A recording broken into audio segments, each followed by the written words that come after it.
All right, welcome into Mullet Arena here on a February Sunday evening. Dylan Pescator along with my man, Steve Peters. Steve, what an honor to be back here. Second year here at Mullet Arena. Can this game get any even better than last year? You know, this is exciting. And it's a great day for hockey, by the way. You got the sun shining out in February in Scottsdale. I almost said Scottsdale out here in Arizona. It's a great matchup. These are two very evenly matched teams. This is going to be a really good state championship. I'm really excited about this game. Let's start with how both teams got here, right? Notre Dame, a great year this year, 14-3-3, the 3 seed this year, and they started in the quarterfinals against Brophy, a 5-1 win against the Broncos. They wear their purple tonight, and then in the semifinals took down Mountain Ridge after they allowed the first goal, got some goal scoring from that depth from that second and third line. They make their way here after a win over number 2 seed Mountain Ridge in the semifinal game. For Centennial, it's been basically a perfect year for them. 16-4, the number 1 seed, the favorite coming into the playoffs. Only their second year at Division I, and they're doing just this. 7-1 win over Flagstaff Tuesday in the quarterfinals, and then the semis, gave up the first goal to Pinnacle, came back and won that game handedly in the third period. That's how both teams got here. That's where we stand, Centennial and Notre Dame, as we go into each team. Petey, let's start with Notre Dame. Give us a little bit of preview. Who are we looking out for in the Prep Saints? It all starts with number 91, Reed Gramlich. This kid can play. He can skate, he can shoot, high-skilled player. He can make a difference in this game all by himself. But then right behind him is Drew Jaswin. They've got some high-skilled players on this team with Drew Jaswin, Barzone, Bjorndal. Any one of these guys can step up and take this game over offensively. But there's a couple of young guys to look for in Notre Dame that have been really exciting so far in this playoff so far. And one of them is Tate Mickey. Tate Mickey blocks shots, plays well in the defensive zone, and he can help in the offensive zone, and a couple of freshmen. Sam Koch, unbelievable in the quarterfinals, and another freshman in the semifinals was Braden Hordachuk. I tell you, those freshman kids are fun to watch for this Notre Dame team. And they were really the stars in those playoff games. Koch against Brophy in the quarters, Hordachuk against Mountain Ridge in the semis. Let's look over at the Centennial Coyotes. Number 1 seed, only lost 4 times this year. Who are we looking out for them? Well, it begins and ends with number 79, Cade Pareja. This kid led the entire state of scoring in Arizona this year. He had 37 points in 14 games. When 79 White is on the ice, you're going to notice him. He can do it on both ends of the ice. We're talking about speed and skill. This kid has it. But there's a couple other guys too. You got the 2 Ryans, Ryan McGahee and Ryan Gabuya. Again, high-skilled offensive team. This Centennial team can put up numbers. We talk about their back end, though. They can still defend. You got a couple of defensemen I want to talk about in the back end. You got Drew Switchenberg and Christian Smith. A couple of senior defensemen that look to help shut down this high-speed Notre Dame team. Let's talk about the coaches for each team. You have a very experienced Charles Missio on the Notre Dame bench, and then you have Caleb Drinkhouse. His first year as a head coach, not too bad of a first year for him. Yeah, I tell you what, Charles Missio's been here before. This is his 4th straight state championship game with these Notre Dame Saints. Yeah, Caleb is his first time. I mean, Drinkhouse. This team has only been in Division I in the Arizona State for their 2nd season, and it's their first time ever in a state championship. So Missio's been here. He's seen it all. He's been behind. He's been ahead. He's been in good games, bad games. I'm not worried about his bench at all. Charles knows how to do it. But I tell you what, with Drinkhouse, Coach Drinkhouse, he's been a cool Cuba this entire season. So I'm looking forward to seeing how they manage these guys from behind the bench. And for Petey, for Coach Drinkhouse, we talked to some of their players yesterday. We got to know the Centennial team a little bit. They really trust and love their head coach. Yeah, I tell you what, he played at Centennial. This Centennial team means a lot to him. So I think both of these coaches have a lot of pride in their programs, but this one could come down to goaltending. Let's talk about the goaltending. Seniors for both sides. Matthew Gahan for Notre Dame. Chance Taylor's going to get the start for Centennial. Let's start with Gahan for Notre Dame. Look at Gahan's numbers. Again, he was in the state championship a year ago, had his team up by 3 goals in the third period, and then things just kind of crumbled for this Notre Dame team a year ago against Desert Vista. He's got a 1.81 goals against average. He's got a .930 save percentage. He hasn't been tested yet this tournament, though. So we have to see if he's ready to go for a team that's going to clearly get more shots on goal than he's faced in either the quarterfinals or the semis. He's talked about it. He's been thinking about last year ever since it happened just about a year ago from today. And now he's thinking about it one more time in the state championship. Chance Taylor played the quarterfinals against Flagstaff, did not get the start against the semis, but now he gets the start in the championship. He got 24 saves in that big 7-1 win against Flagstaff. He's got that 8 wins and 12 starts during the regular season with Centennial. We'll see how he handles this pressure. I mean, this is a little different atmosphere today in the Mullet than we saw in the quarterfinals. We saw a great performance by Logan Gibbs in the semifinals, and you know he's there in the wings waiting. But let's hope Taylor has another good game because he's going to need it against these high-flying Notre Dame Saints. And I think the reason, and a big reason why he's starting, not only great numbers, but also he beat Notre Dame twice this season. Yeah, and that means something. And we'll see what that does, though, because Notre Dame hasn't had a complete roster during those games. They have their complete roster now, and you can throw out the regular season now. I mean, this is the biggest stage these guys are going to play on all season. This is the state championship. So we got two great teams, Notre Dame versus Centennial with two great stars. We got Gramlich versus Pareja. I can't wait for this one, Dylan, and I know you can't either. Let's start it up. 17-minute periods, a little bit different from the quarterfinals and the semis. We're going to have an ice cut after each period at that as well, and also full overtime periods if we so get there. Centennial in their whites and Notre Dame in the purples. The one thing to look for tonight, especially if this is the first time watching Arizona high school hockey, is this is really talented hockey. This is good hockey. We're going to see a lot of skilled players. I think it's going to be a really fast game. This is one of the things that these two teams don't get enough credit for, though, is their ability to defend. This could be a 1-0 game, or this could be 8-5. You're exactly right. I just don't know what to expect, but I know we're going to have a good one. Let's start with how each team kind of defends each other. As both teams line up on the goal line, defense is going to be the name of the game. We'll take a pause for the anthem and introductions. We'll be back for Puck Shop in just a few.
All right, let's get things started. Introductions all done, anthem all complete as well. As we mentioned, Notre Dame has been here time and time again. They're looking for their 6th state championship at the D1 level. Centennial only their 2nd year at the D1 level, looking for number 1.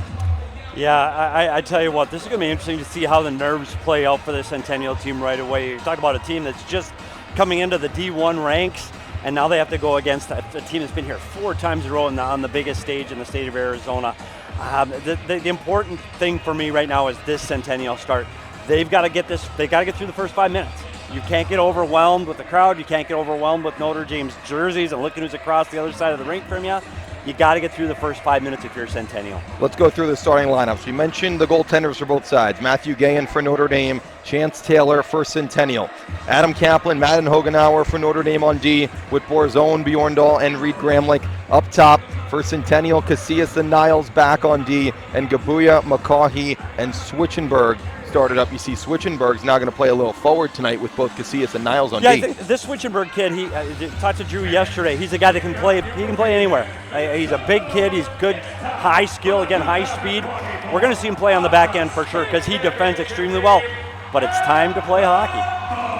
All right, 2024 AHSHA D1 State Championship, Notre Dame and Centennial, and we're off and running here at the Mullet in Tempe.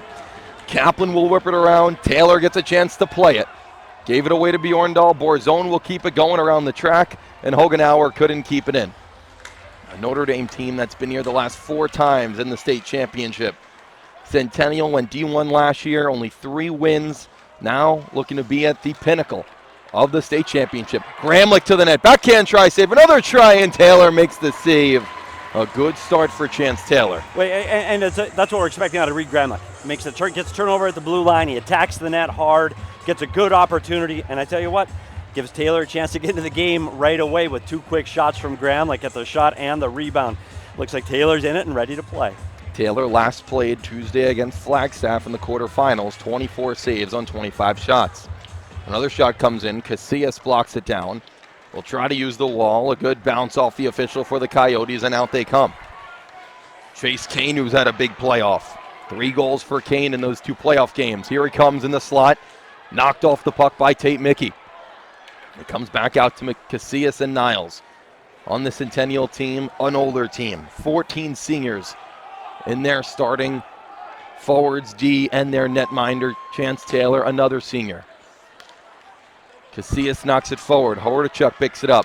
The freshman across the line. His shot, glove saved by Taylor, and he'll calmly put it back in his own glove. You know, it's a good sign for Centennial right now. Taylor looks sharp. And he's got to see a few pucks now. That shot from Hordichuk, a little up from the outside, a little deeper. He was able to control it and make the save. Here you see him with an easy glove save, takes the whistle, gives his team an opportunity to get a change. Good start for both teams. I think this is what we saw in the semifinals too. A little feeling out for both teams. Centennial, first time on this real big stage. Fans have tripled, if not more, from the quarters and the semis. It's a great environment here in Tempe. Gabuya across the line. His shot and the first save for Matthew Gahan. Yeah, Matthew Gahan's a guy that he wants to win this game. We had a chance to talk to him yesterday at Media Day. This kid's a confident kid, and he's a big-time baseball player, catcher for the Notre Dame Saints. And here you see him making an easy glove save to get his game started, and he just needs to see some rubber to get his game, get into it, and get ready to play. McCaughey for Pereira. Pereira at the goal line. Hogenauer looking to take it away. A stick goes flying. And Notre Dame will break it out. Both teams with good, strong wins in the semis and the quarters. Gramlich in front, and a good back check from McCaughey. It's going to truly take a 5-man defensive unit for both teams to defend the others. And that was the forward, Matthew. McCaughey in the way. Bjorndal to the net. Backhand try, blocker save by Taylor. It's another good opportunity by the Saints, and Taylor stood tall. That's the second time we've seen one of the bigger players from the Notre Dame Saints get an opportunity in all alone. They can't continue to do that tonight. Gabuya tried to knock it forward. Icing waved off as Hogenauer is back for Notre Dame. In their purples with the gold helmets, Centennial in the whites as the home team, the #1 seed throughout D1 this year. Switchenberg goes off the boards. Here's a sophomore, Justin Kaplan, looking to take it away. Archer Anders, the senior, in front for Landon Wood. Wood in the circle, puts it toward the net. Loose puck. Switchenberg takes it out of the slot. Anders toward the net. Another block, another try, and another block in front for Switchenberg. 2 big blocks for the captain. Koch back to Anders. The freshman gets it back. Schutte lays a big hit. Now down low for Landon Wood. Wood in front for Kaplan. Taking it away was the sophomore Melissa. And cleared out by the Coyotes. That's a big couple of blocks by Switchenberg there. That's twice he gets in the lane. They're going to lean on this kid a lot in this championship game. He mentioned it plays both sides, forward and D. He's going to see a lot of time in 17-minute periods. You're going to have 2 extra minutes per period from the semis, from the regular season, along with a full ice cut after the first and the second. 4-1 Notre Dame in front in terms of shots on net. Hoover looks to knock it away. Melissa can't get a hold of it. Mickey toward the net and a save by Taylor. Tate Mickey played in this game last year as a freshman and scored the 4th goal for Notre Dame on the backhand. Even as a sophomore, having that experience can really help. And you know what? He was really impressive in the semifinals too. And we talked about it in the pregame show, not just offensively, because he has that in his game, but he was really good defensively, getting in shooting lanes, blocking shots. I think it's going to be a team effort like that on both sides of the puck that's going to win this game today. Notre Dame wins another draw. Hogenauer tried to feed it toward the net. Casillas is there. Christian Smith pressuring Mickey, puts it down low. Jaswin scores!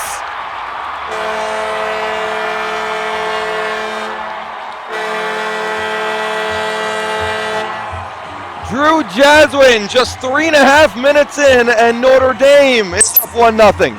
You know, this is a concern for Centennial. They've given up shots like this on the inside already 3 times, and here you see Jaswin just from below the dot, able to get one over the shoulder of Taylor, and Notre Dame takes the 1-0 lead. Jaswin's one of the guys we talked about. You look at their offense and what they're able to do, and how many guys can create offense for this Notre Dame Saint team. And Jaswin is one of those guys, and that's a good shot to get this team up 1-0. But we've seen enough of Centennial. This is not going to be a 1-goal game. They almost scored 6 goals per game, Centennial does, and they gave up the first goal against Pinnacle in the semifinals. Head coach Caleb Drinkhouse said there was no panic on the bench. Jaswin gets the goal. Mickey on the assists. Borzone across the line for Notre Dame. His shot saved by Taylor. Rebound cleared out of harm's way. Switchenberg will pick it up and start the rush. Bjorndal trying to dive for it. Switchenberg at the goal line, put it off the post. From a very sharp angle, the captain found iron. That was close. That reverse VH by Matthew Gayon almost gave one up for his shoulder. That was a heck of a shot by Switchenberg. Peter, we know you love that. You know me and my reverse VH rant. Switchenberg puts it around the track. Steele looking for it. Borzone doing a good job of keeping it in the zone. It makes its way all the way out to Gabrick, who will clear the zone for Centennial. And this one will go down for icing. We talked about the first 5 minutes, and you can really see it in the Centennial team. This isn't the Centennial team we saw in the quarterfinals and semifinals. I don't think they've got their legs yet. I think there's still a little bit of nerves going right now in the red, white, and blue club. And Notre Dame just eased right into this game. Again, we talked about them being here before. I think it shows so far early in this game. Notre Dame, they scored first against Desert Vista last year, ended up losing that game 5-4 in overtime. Pareja right off the draw. Here comes Cade, making his way past one. Mickey does a good job of coming back to take the puck away. Fusco keeps it in at the blue. Notre Dame looking to move out the other way. 7-1, Notre Dame in front in shots on net, 1-0 on the scoreboard. Drew Jaswin from Tate Mickey and Madden Hogenauer. Jaswin backhands it ahead. Porterchuk right off the bench on it. Had a real breakout game in the semis against Mountain Ridge. Jaswin toward the net, and Taylor will hold. Yeah, you saw Pareja on that last break. He gets over the blue line, looks like he's going to make something happen, and we talked about Mickey again. That's a heck of a play by Mickey, coming back, defending that play, and against one of the most dangerous players in all of Arizona high school hockey. It's a nice play by Mickey. First 5 minutes are over. Notre Dame up 1-0 and up 8-1 in shots on net. Borzone will take the draw. The sophomore for Notre Dame, who missed the first part of the season with a torn PCL. Played 8 games in Division I this year as Bjorndal fires it toward the net high. And he's made a huge impact, Borzone has. Niles takes it away from Gramlich. Toward the net, blocker save from Taylor. Puts it into the corner.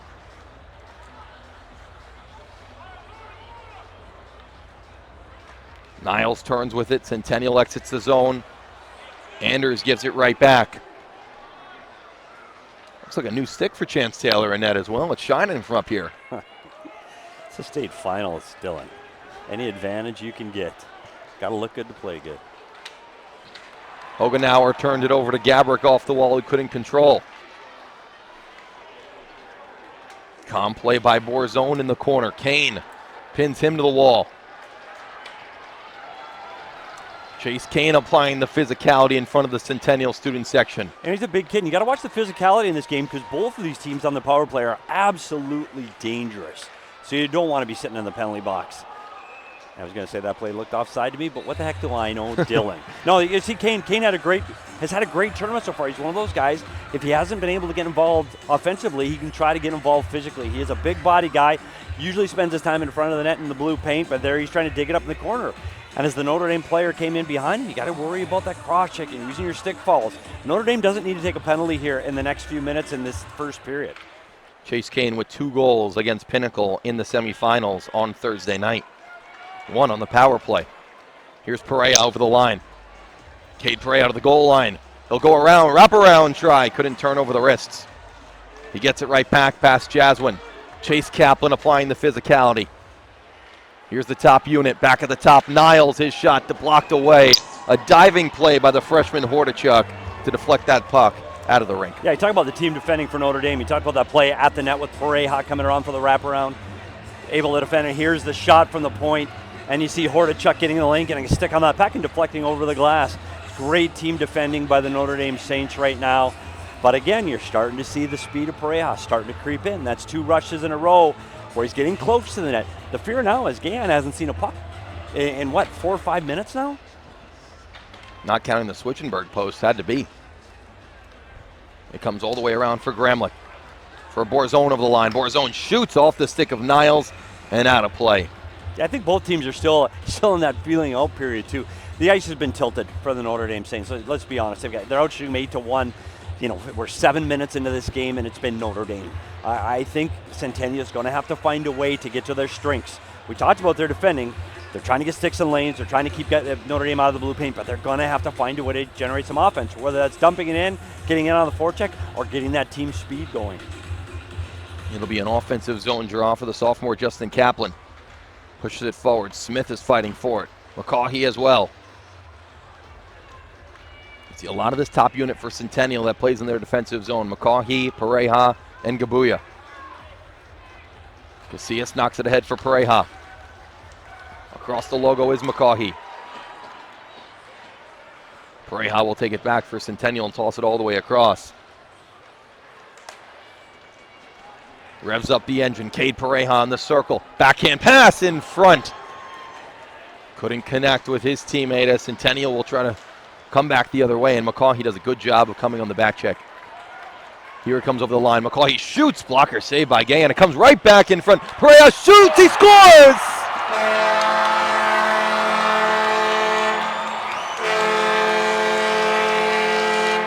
Cade Perea on a fortunate bounce goes high glove and ties us up at 1. You know, this is where you talked about. There's the shot off the glass by McCaughey. Comes right to Perea, the most talented player in all of Arizona hockey. Leads the state in scoring. Comes right on his stick, undefended, over the glove of Gahan, and we got a tie ball game. Cade Perea had 21 goals this year in just 14 games in the regular season. That's a goal scorer's goal right there. Put it where nobody could really reach it. And we'll see what this does to momentum. Like we said, that it's been all Notre Dame. Shots are now 8-3, but this has been a Notre Dame period so far. What does this goal do to them? Are they able to get back into this game? Do they feel confident, or is Centennial going to pick it up now? Dan makes the glove save on Casillas. You mentioned it. It was all Notre Dame in the first 7 minutes. Does that change the tide? Does that turn it a little bit? Yeah, we'll see. And it's a strange bounce off the glass right to Perea's stick. Like, that's just an unfortunate bounce for the Notre Dame Saints. But we talked about Gahan. He hasn't seen any rubber yet. He had 1 save early in the period, and since then nothing. And now he's got to face Cade Perea from the dot. Dangerous is not even the word. McCaughey and Gabuya get the assist on the goal by Perea. Tate Mickey the other way for Notre Dame. The senior Christian Smith will come back. Yeah, good stick by Smith there. He's one of the young men we got to talk to yesterday at Media Day. Again, this is a confident group. Cade Pareja after the semis, he was as confident as he gets. A nice smile. Farr comes in front. Gahan with the save. Colin Farr, another senior on this Centennial club. Now they're starting to get their shots on goal now. Maybe this is what it needed for Centennial to get going and finally shake off those jitters of a state championship game. You know, there's much more fans than we saw in the semifinal games here in the Mullet. Maybe the nerves just are starting to shake off. You can tell it's a different feeling in here from the semis and the quarterfinals, and that was a great event. This is just a different level. Yeah, and a trophy's on the line. And you look good today too. you wear the good shirt. What's the bad shirt? Kaplan gets knocked into the wall. Anders puts it in deep for Taylor to go and play it. 8:10 to go in the first. 1-1 we stand. Long pass for Pareja. They connect. Pareja inside, taken down, and a penalty upcoming. That's on Adam Kaplan. He's one of the best defensemen in Division I, and Pareja draws the trip. And there's the speed of Centennial. You talked about them being trapped in their own zone. Now they're starting to stretch the zone, trying to use their speed to get all the way through the neutral zone on a quick stretch play to Pareja. And boy, I tell you what, he's hard to defend. You saw how slippery he can be in front of that net. Move from his left to his right, and now Notre Dame has the PK without Adam Kaplan, one of their best penalty killers. Got a stick caught up in the feet of Pareja. And let's look at this dangerous Centennial power play. 19 power play goals in the regular season for Centennial in just 20 games. Yeah, they're scoring threats all over on this one. You got Gabuya, you've got Switchenberg. You know, of course, you've got the leader of the group, Pareja. Pareja to Switchenberg at the top, down low. Cade in front for Kane, and he put it wide. That's where we talked about Kane in front of the net. What a big body can do in the blue paint.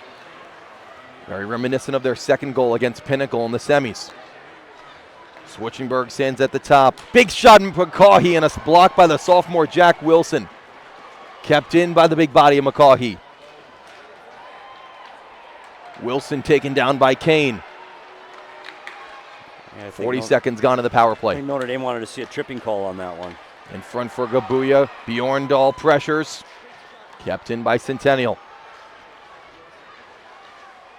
Pareja back up top, and everyone's going to have to touch. Notre Dame is going to get a little bit of a break. Gabuya can't pick it up. Notre Dame will go back to their defense and clear it down. Not only was it 19 power play goals in the regular season for the Centennial power play. Played with a high stick. We're going to face this one off. Last 3 games for Centennial, 9 power play goals. Yeah, it's just dangerous. We talked about this in the Pinnacle game in the semifinals. That's where the tide turned, when Pinnacle started spending some time in the penalty box, and that's where Centennial really started to take it to the Pioneers. 46 seconds to go in the penalty against Kaplan for tripping. Gabuya will pick it up in his own end for Centennial.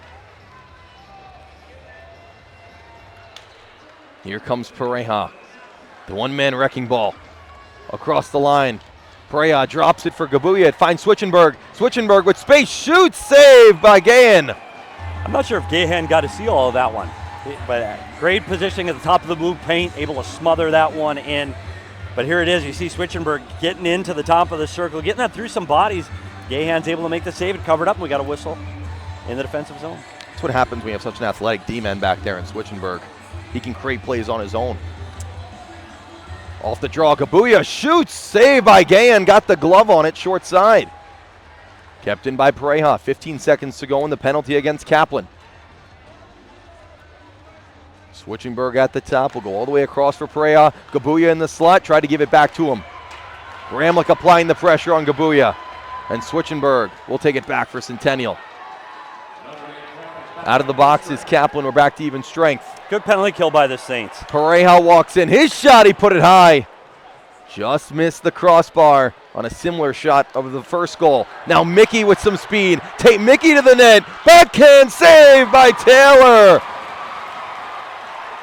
Oh, Chance Taylor with his best save of the night so far as this one goes down for icing. Wow, and it's funny, we were talking about the shots, 8-1. Here's Mickey taking the defenseman wide right after the penalty expires.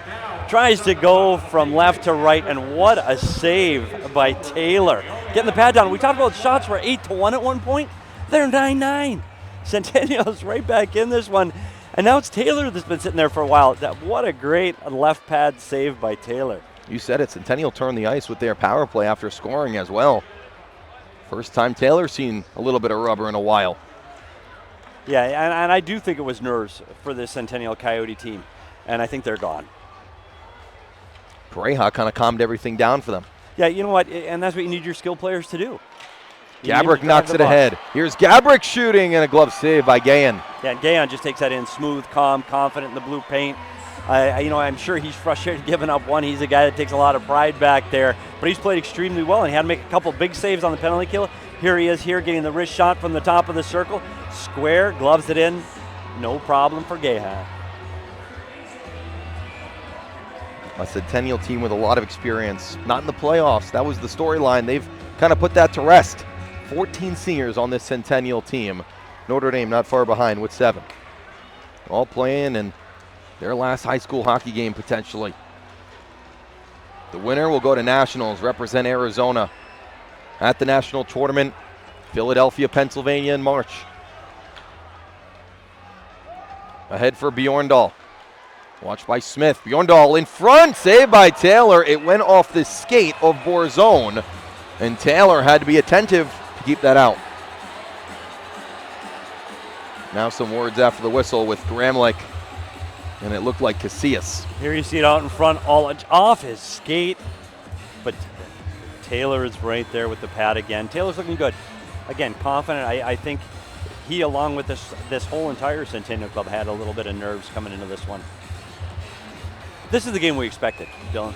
I think what we've seen over the last 5 minutes, this is what we expected. Now Very Centennial's even. buzzing. Yeah, this is an even game. Back up to the top, Chase Kaplan toward the net, and a block down by the Centennial defense. McCaughey got both off the leg.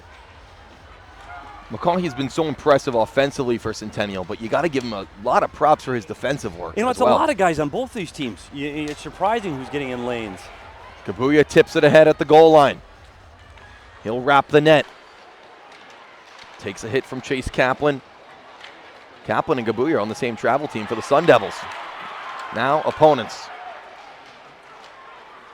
Mickey takes a check from Switchenberg. Pareja tried to get it away.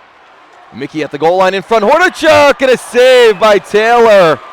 The freshman was trying to get in on the championship game scoring. Rare turnover there by Pareja. Tried to get it around Mickey. He just couldn't do it.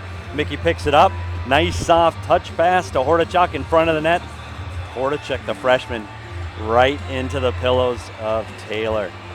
It's a great chance by this Hordichuk. I tell you what, he's had 2 great games in this tournament.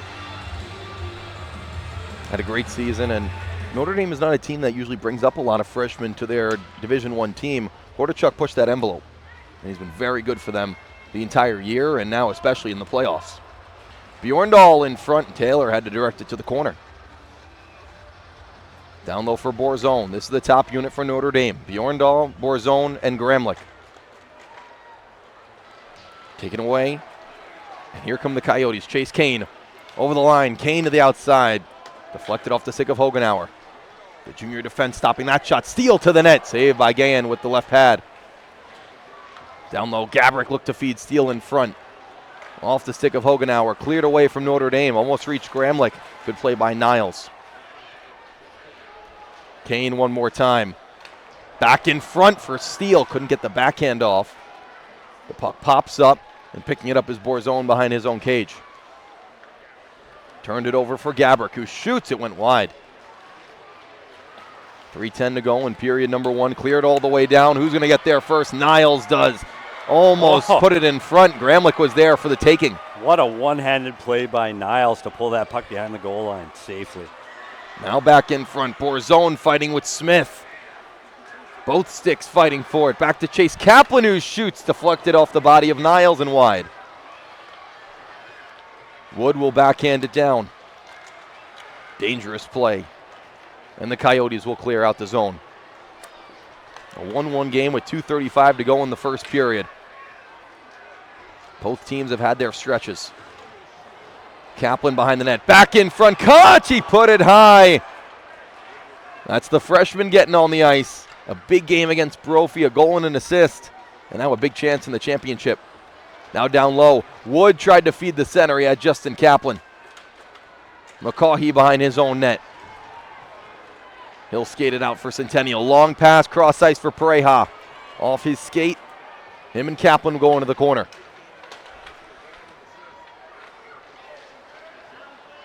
Wood for Notre Dame. You're going to see a lot of Pareja, but we've seen a lot of McCaughey in this first period as well. Shoot back for Centennial. Off the glass for Pareja. Cuts to the middle. Big hit. Tate Mickey. Hordichuk the other way. The freshman in the circle. Hordichuk shoots. Saved by Taylor with the shoulder. That's that speed of Notre Dame. A hit in neutral ice, and they come back the other way. Look at the game Mickey's having. Open ice hit at center ice against the best player on the Centennial Club, and able to get puck going the other way. A bounce for Jaswin in front and poked away from Taylor. Hogenauer misses the slap shot. Here's Gabuya the other way. 1-on-2. Gabuya across the line, lost the puck. Kaplan will rush it. We go end to end here in the final minute of the first. Kaplan still with it. Tried to cut toward the net. What a last minute of play there, Dylan. Opening up a little bit. Here's Gramlich. Taken away from Casillas. What a play from Jason Casillas back on D. Took the puck away from Gramlich, forced it back out to neutral. 40 seconds to go in the first. Casillas turns it over for Borzone. He couldn't control. Back to Jack Wilson.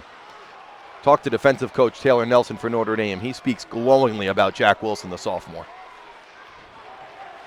2 new D to Notre Dame this year. Chase Kaplan, here's one, and Jack Wilson. They paired them together, and they fit in perfectly. Yeah, this is a team that doesn't get enough credit for their defending.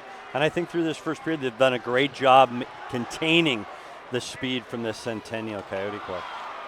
Turned over. Smith will go back with 5 seconds. A Notre Dame team that gave up the least amount of goals in the regular season. And at the end of one, we are deadlocked. 1-1 here at Mullet Arena. Notre Dame started off the scoring with Drew Jaswin. And then it was Cade Pareja to tie us up at 1. A really good first period, Petey. What'd you think? Yeah, it took Centennial a while to get into this one. And I think once they got their nerves out, and I thought that was the Centennial team we were expecting to see. The other thing is, this game went in waves. You saw the first 5 minutes, it was all Notre Dame Saints. The next 5 minutes, it was Centennial. And then Notre Dame came up in the last few minutes of the game. I want to make that last play. We didn't get to talk about that flurry where Mickey makes that save. Mickey makes the play at center ice. Big hit at center ice against Perea. Turns the puck over and able to get the puck going back the other way. And what a save by Taylor. We talked about the senior goalie who didn't play in the last game in the semifinals, where he would be after not playing since the quarterfinals. He made some amazing saves. I mean, he had 3 or 4 point-blank saves, including that one in the last minute of play on a breakaway. So I think it was a really good period by the goaltender Taylor as well. A fortunate bounce for Centennial, get them back into it. How do you think the game changed after Centennial scored that first goal? It's funny. They get a bad bounce. Notre Dame gets the bad bounce. I think Centennial got a little bit of momentum on their power play, and you waited for their big boys to wake up. And I think Pareja, you get those first 2 shifts, he couldn't quite get all the way through the neutral zone before turning it over. And then he gets the puck on his stick. Then you get that stretch play to Pareja. I just think you're just waiting for him to blow up in this one, because I think he's coming on. But you talk about the defending of Notre Dame. They were getting in lanes. There were sticks in lanes. There were bodies in lanes. I thought they did a really nice job in keeping Centennial off the board, especially on the penalty kill, where they had a couple of big blocks and then great saves by Gahan. Now, Petey, we're usually very serious here on the broadcast, but now it's the end of the first period, and we got a helmet in the center of the ice. It's Chuck-a-Puck time. I got to grab here from the broadcast. I know you purchased a few pucks. You got them right here in the backpack. You get 5 pucks for $10. So if you're here, don't lose a thing. Can you hit it from here? Let's see. When Ben, our producer, gets a Chuck-a-Puck, we got Ben's got to get a Chuck-a-Puck. Are you ready? We can toss it. Here we go. Can you make it? 3, 2, 1. I think mine's in. No, I'm just kidding. It's not. We just got one more. This is the excitement and the content you tune into the AHSHA YouTube channel for, is a little Chuck-a-Puck. Oh, it makes it on the ice. I thought I might have hit that guy in the head. Lawsuits, I hope the insurance is paid off. I don't think we won anything in the first intermission. Chuck-a-Puck here at the state championship at Mullet Arena. I tell you what, the atmosphere here has been amazing. Like, this is exactly what you want from a state championship for the state of Arizona. Let's get hats off to Kenny McGinley, the president of AHSHA, what this has turned into. You know, it's been from the ice den to Oceanside, and then it outgrew both of those buildings, and they found a real platform here at Mullet Arena. And I tell you what, last year it was one game. It was a state championship. This year we've been here all week. Yep. We had quarterfinals Tuesday, Wednesday. We had semifinals Thursday, and here we are for the championship game on Sunday.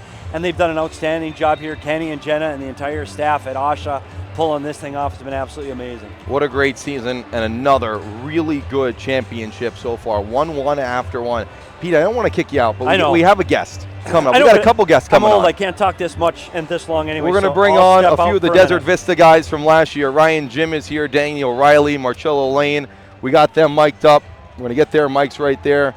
Petey's going to give Danny one of their headphones.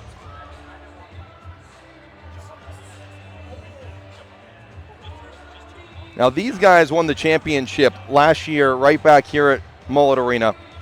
Marcello, flip that mic down right there. I feel very professional. Now, you got the ring on, and I think that's very fitting. Being back here at Mullet Arena, an arena that you scored the overtime winner in last year, 5-4 win, and you got the ring on. Yeah, you know, it's a pretty cool ring. You know, you gotta wear it. Gotta flex the NDP over here. Exactly right. You beat the Notre Dame Prep Saints last year in a 4-1 comeback win. You have Ryan Jim, the MVP. Ryan, what did you do with the golden stick once you got it? It's hanging up in my room right now, actually. You had 9 goals in those playoffs. Is that the best stretch of your hockey career? It might have been, yeah. It just felt really good throughout playoffs, and it was a lot of fun. You had 4 goals against Pinnacle in the semis, and then you had the game-tying goal after you took the 10-minute penalty in the penalty box with 1 minute to go. How do you guys feel being back here? It feels great. We missed it. Yeah, I love being here. Brings back memories. You guys won the championship here last year. You see a Notre Dame team here again. You see a Centennial team here that really coming to this year, no one really thought that they were going to be here. What do you think of the game so far? It's a very exciting game. Yeah, very exciting. Yeah, it's a really good game. I think this is probably the best matchup that probably could have been, so I'm excited. You have number 1 seed Centennial, you have number 3 seed Notre Dame, and also you had a lot of your Bobcat teammates on the ice. I know you personally, you play with McCaughey, you play with Graham. Like, are you cheering for both of them, or are you cheering for one side? How are you going about this, Ryan? I don't know. Obviously, we're cheering for all the Bobcats, and I don't know if we're really cheering for a specific side, but you know, I'm just hoping they all have some success. That's why we're happy. Jasmine got the first goal, and hopefully Reed and McCaughey can get on the board too. Now, we have our All-Star game every year, right around January, and I think that's probably one of the best games to watch because it's so fast and you have the best players from each team. You're on a line with you, McCaughey, and Gramlich. For the people who haven't seen that, how do you describe that line when you guys are on the ice together? It's a lot of fun to play with them. You know, when you play with guys that are that skilled, it makes the game easier. So you don't have to work as hard, and we just have a lot of chemistry, so it's a lot of fun. For you, Danny, last year, bringing back so many memories, what does last year's championship mean to you guys and the entire team? You guys had a lot of seniors last year. What will you remember from this game last year playing here at the Mullet? That was the best night of my life. I know it was for a lot of the teammates, and that brought us together, and I know I'm going to be friends with these guys for the rest of my life. For you, Marcello, the OT winner, you got to take us through it because, well, let's start with this. 9 minutes to go in the third period. You guys are down 4-1, and a lot of this crowd is probably counting you out, saying, hey, this game's over. We could probably leave right now. 8 minutes to go, you got 1 to go, and then it starts to go. Danny had the 3rd goal. Ryan had the 4th goal. You had the 5th goal. Take us through those 8 minutes and then the overtime. So, well, first off, before that, Jimbo getting his 10-minute penalty.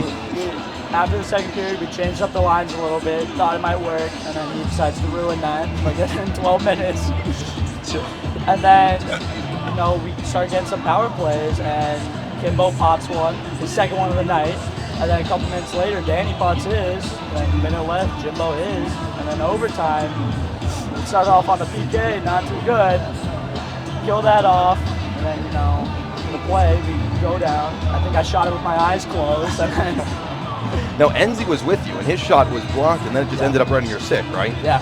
So, an OT winner, you go all the way down the ice. Probably the best feeling you've ever had going from goal line to goal line, I'd say. I don't remember. I think I blacked out during my celebration. You guys were the first team to win the championship at Moat Arena. How was that experience like? You're so used to playing at the ice dens, used to playing what used to be Oceanside Ice Arena. How was it playing here in a professional college ice rink? Surreal. Having that amount of fans here in one place is just insane. I'd say unreal. Yeah, it's really special playing here in front of that many people, so it's a lot of fun. How would you describe, now Dan, you said the best moment of your life. How would you describe this if you're watching this game, maybe you're thinking about coming back here next year to be here as a fan. How would you describe now being here as fans and watching your teammates and other players in the league play? A lot less pressure. But no, it's good. Seeing all the Bobcats, all the buddies I know playing their dreams out. It's nice.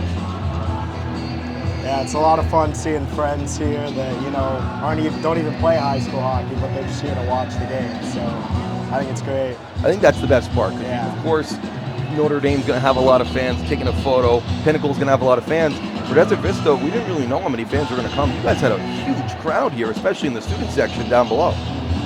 That was a great deal to our student council. They really pushed our hockey team to everyone to show up for our school. So it was very neat to see. Correct me if I'm wrong. I know a lot of play goes to the football team at high schools, basketball teams. Maybe not a lot of hockey fans, or maybe not a lot of people who know that you even have a hockey team at the school. How did it feel seeing those guys come and support you here in your championship game? Am I doing all the talking? I mean, it felt great. We did a lot of marketing. Like, we reached out to everyone we knew and said, hey, show up. And I think word just kind of spread. Yeah, I think they said it was a lot of fun watching hockey, and changed to, basketball and football. So I think they were really excited too. Well, guys, really thank you for coming on here at the intermission. 1-1 the score after one. Can we get some game picks from you guys? How do we feel? Centennial money line. I'm taking the Centennial money line. Also with Centennial? I think Notre Dame might take it this year. All right, so Ryan's going with the team that he ended their season last year. You guys with Centennial. We thank you guys for coming on. As always, you guys are the best. Championships right here. The defending champions for at least a couple more hours. Thank you for having us. We'll take a break, and we'll be right back here at Moat Arena. Thank you. Thank you, Dylan. Of course, guys. You guys are the best. Thank you.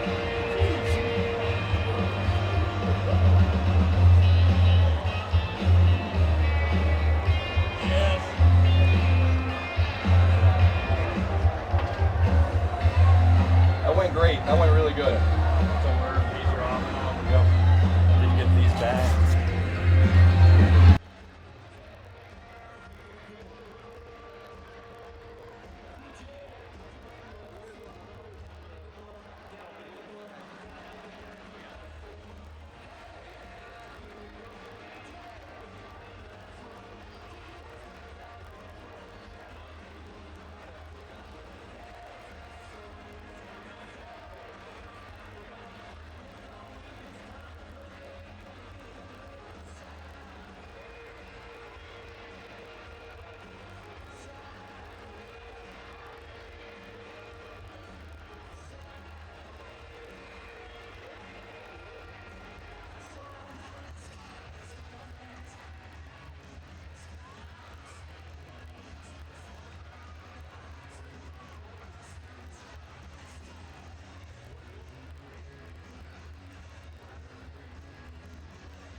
All right back here in Mull Arena here in Tempe, Arizona. 1-1 the score after one. Dylan Pescator along with my man, Steve Peters. Petey, one period, and it seemed like it kind of changed right around that Centennial goal. All Notre Dame to start, then the Coyotes got their legs under them. It went in streaks. I mean, Notre Dame in the first 5, Centennial in the next 5, and then Notre Dame finished this period really strong. Ended up fairly even. Shots are 13-11 Notre Dame. I thought Notre Dame had the better of the chances through the first period, but we know the Centennial club is good enough and skilled enough and fast enough that they could get their offense going at any time. Only one penalty in that period. Notre Dame with a strong PK after a few chances from the Coyotes. And then at the end of that first period, Notre Dame had a chance to take that 2-1 lead. Chance Taylor was big at the end of the first. You know, I thought Taylor, for not playing in the semifinals, hasn't seen any action since Tuesday. I think he was sharp. And it was one of the concerns coming in for a guy that hadn't played in the semifinal games. And I thought he was really sharp in this game. And I thought he had the bigger of the saves, bigger than Gahan. Gahan, when he had him. He made some big saves too, especially on that penalty kill. So I think the goaltending's been solid both directions. Gahan with 10 saves in the first period. Taylor with 12 as we sit 1-1 at the end of one. What did you see in that first period that really surprised you? Well, there's a couple things. I think Notre Dame, their ability to get in shooting lanes and block shots, I think that was a key early in this game. I think them, especially on the penalty kill, getting in shooting lanes. You saw Mickey at the big open ice hit. That's a big play in the neutral zone against one of the best players on this Centennial team. And Centennial is able to keep their speed, Notre Dame speed at bay. They had great sticks. Smith was really good. Switchenberg was great. I tell you what, the defense has been a bigger part of this game than the offense so far, and I think I'm a little surprised at that. 1-1 after one, only 2 goals total in the first, which is very surprising considering these two offenses. The number 1 offense in Centennial and the number 3 offense in Notre Dame in the regular season. We put up big numbers in the games that I've got here. Quarters on Tuesday, Wednesday, Thursday were the semifinals. And we've seen it too in the last 2 games on the semifinals too. This is how the first periods went. You know, they were 1-1, there was 1-0 in the other game. They were really tight, they were really close through one. And then each team continued to get better and continued to play to their strengths. And as the game wore on, I think you really saw their offense come to light for both Notre Dame and Centennial. Let's see if that happens again tonight. I don't know. I think the goaltending and the defending has been so good. This game may not blow up like we thought it might early before the game started. And you know, the other thing that stood out to me were the freshmen for Notre Dame really just getting their feet under them early. Koch and Hordichuk had a good first period. They didn't let this environment of Mullen Arena really impact them. You know, that Hordichuk's been really impressive. Through the semifinals and the finals today, he's definitely a kid that plays more mature than a freshman, than his years say. He's great with the puck, great in the offensive zone. I think you're going to see these freshmen and sophomores for both teams. I think they're going to make a difference in this game, and I think that's where the depth comes in. You talk about the top lines of both teams. They played even right now, and I think they both have that skill. So you're waiting to see that young hero, or who's going to be that guy that's going to step up and really make a difference today. And for me, so far, it's been Tate Mickey. He's been very good. I've noticed on both ends of the ice, and I really like the way he's come to play today. Notre Dame has talked about Tate Mickey. Really took a jump in the second year of this season, and now in the playoffs, even better. Had a goal in the championship last year in the 5-4 loss to Desert Vista. Also got to talk with a few of those TV players earlier in the intermission. If you want to go back to it, we had Ryan Jim, Danny O'Reilly, and Marcello Lane talking here between the periods. 1-1 as we start the second period, a fresh 17 minutes on the clock. And one of the things we talked about with Charles Missio, this is a team that's been here before. They're not going to be rattled, right? But we talked about the other bench, and I think it took them 5-10 minutes to get into this game. Nerves are gone. They're not hearing the sounds of the crowd anymore. This is an even playing field start of the second period. So I think Caleb Drinkhouse has done a great job getting his group prepared as well. And another thing is, in the regular season, there's only about a minute between periods. Now you get the full ice cut. You had, 20 minutes between with the chuck-a-puck and everything, where we did hit the ice. That was good for us. Yeah. But you get a full rest, and now you can get your guys going at 100%. You know, it's interesting because they're playing 17-minute periods versus the 15 that they're used to. They play 17 at Nationals, so I think this helps them get ramped up for that. I don't know what this long intermission is going to do for them. They usually get that minute, and they're right back at it. So when you got the momentum going like Notre Dame did have at the end of that first period, you can keep that momentum going. And now that you sat in the locker room for 15 minutes. So let's see who can get their legs going first to start the second period. All right, Notre Dame in their purple, Centennial in the whites. Teams have switched sides 1-1 at the end of one. It's Kane, it's Borzone in the circle, and Centennial wins the draw. Jaswin for Notre Dame in the first, and then Pareja for Centennial. Kane over the line, across, shot goes wide. Off the side of the net by Gabrick. Here's Gramlich the other way for Notre Dame. Casillas gets the better of him once more. Haven't seen that breakout yet from Reed Gramlich. His fourth championship game. It's funny because he looked like he has momentum going there. He just mishandled the puck at the red line, so he's waiting to break loose. Casillas for Centennial. Fights with Wilson. Steele tries to backhand it, and Casillas will come back for the Coyotes. 13-12, Notre Dame leads in shots. Tie game on the scoreboard. Chase Kaplan backs it off the board. Bjorndal will give it right back.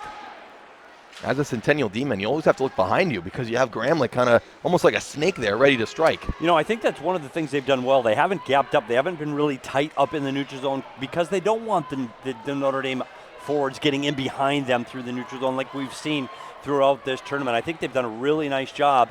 And here's where you got to watch it. You got the late line changing now. You're getting a forward sneaking in behind. Here's Borzone over the line.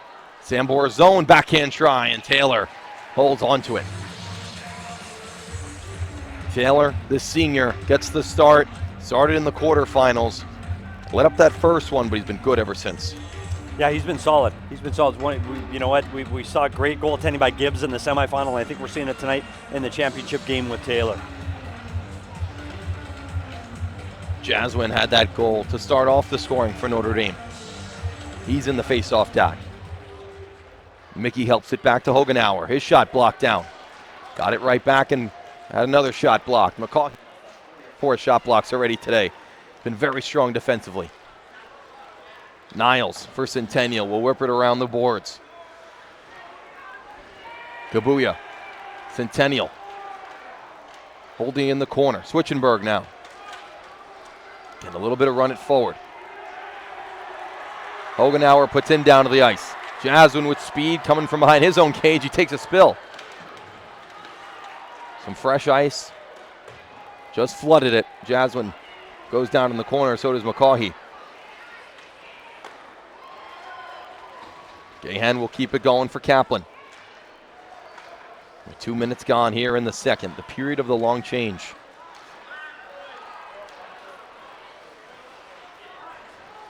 Freshman Hordichuk. Back to the junior Kaplan. 46-47. Open out of the zone. Melissa looking to take it away. Hordichuk comes out with it. Here's Braden Hordichuk over the line. On the backhand, look to feed the front. Taylor couldn't hold. It comes back to the freshman for Notre Dame. Switchenberg at the end of a long shift. Notre Dame can't hold the zone. Here's Gabuya the other way with speed. Gabuya, Melissa, and Switchenberg. Gabuya's shot saved by Gahan. Melissa, the sophomore, keeps the puck in for Centennial. And Pareja, we saw him back on D against Pinnacle. Now we're seeing him back on D here for Centennial. He talked about he needed to get more room, and he wasn't getting any room when he was playing up front against Pinnacle, so they threw him back in defense, and he thought he could wind it up a little bit more and get that speed going through the neutral zone, so they're giving him an opportunity on the back end again tonight. And they're not missing much. When they put Switchenberg up to forwards, they put Pareja back on D. I tell you what, both those two kids can skate, they can play the puck extremely well, and you know what? They can both defend.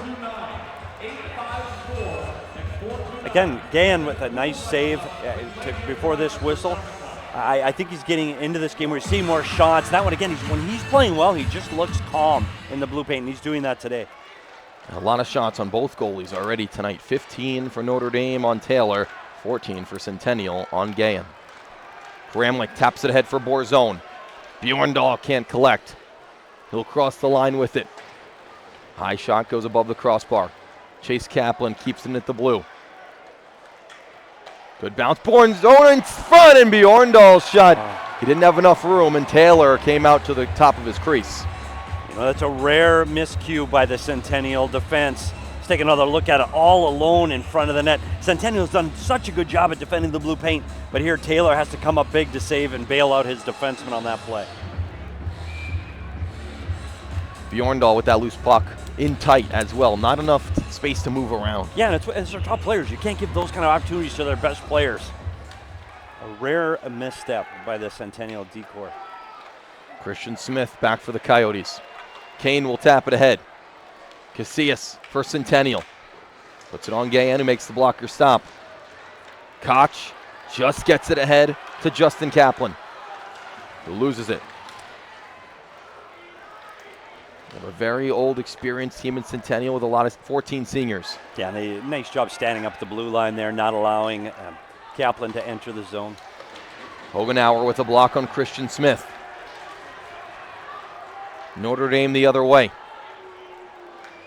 Wood fanned on the first try. Kaplan for Notre Dame in the corner.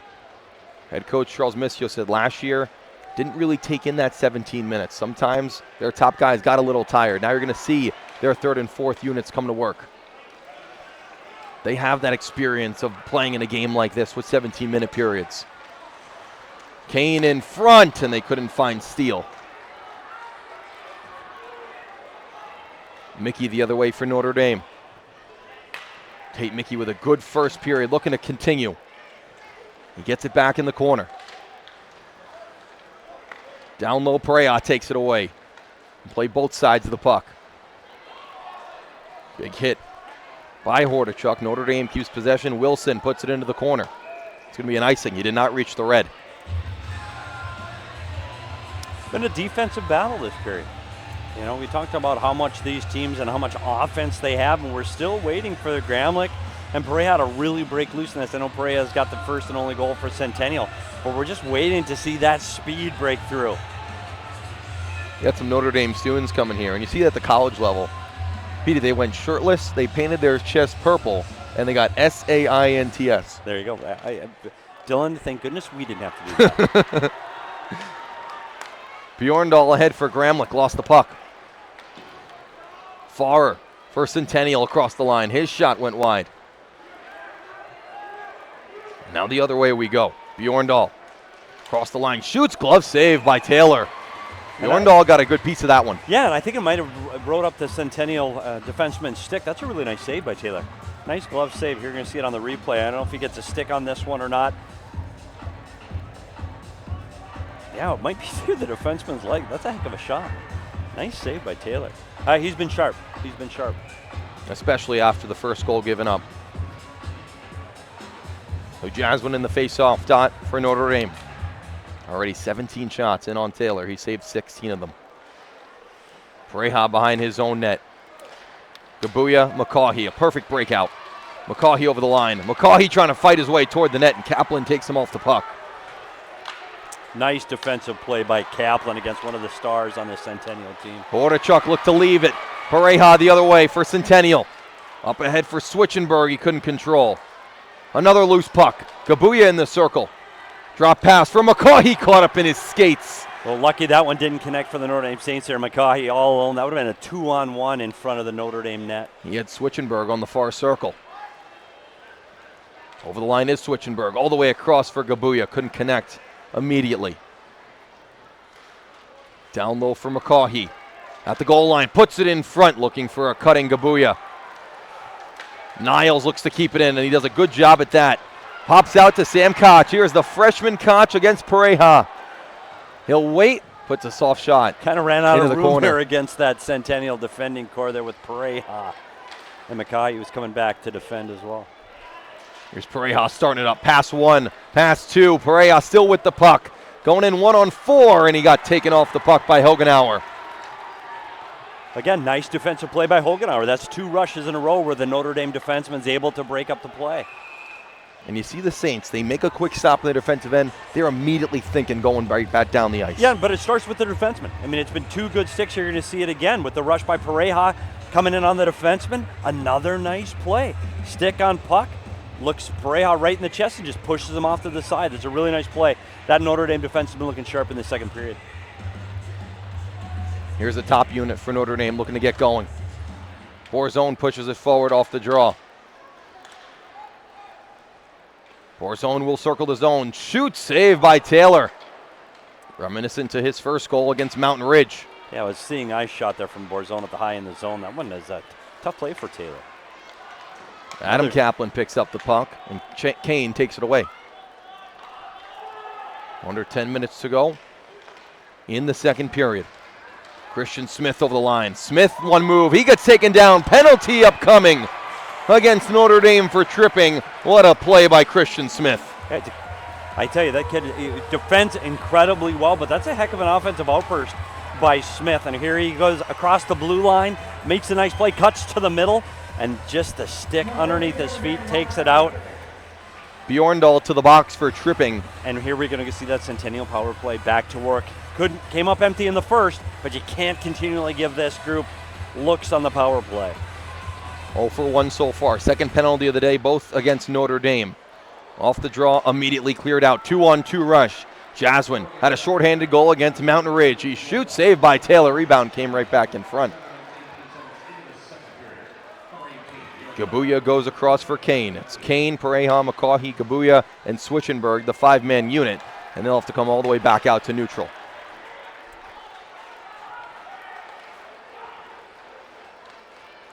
Switchenberg on the backhand across the line. Turns with it. Now the Coyotes can get it set up. Pareja at the top. Drops it for Switchenberg. And he'll find a circle spot. 9-minute mark in the second. Pareja. Switchenberg. McCaughey walks in, shoots, he scores!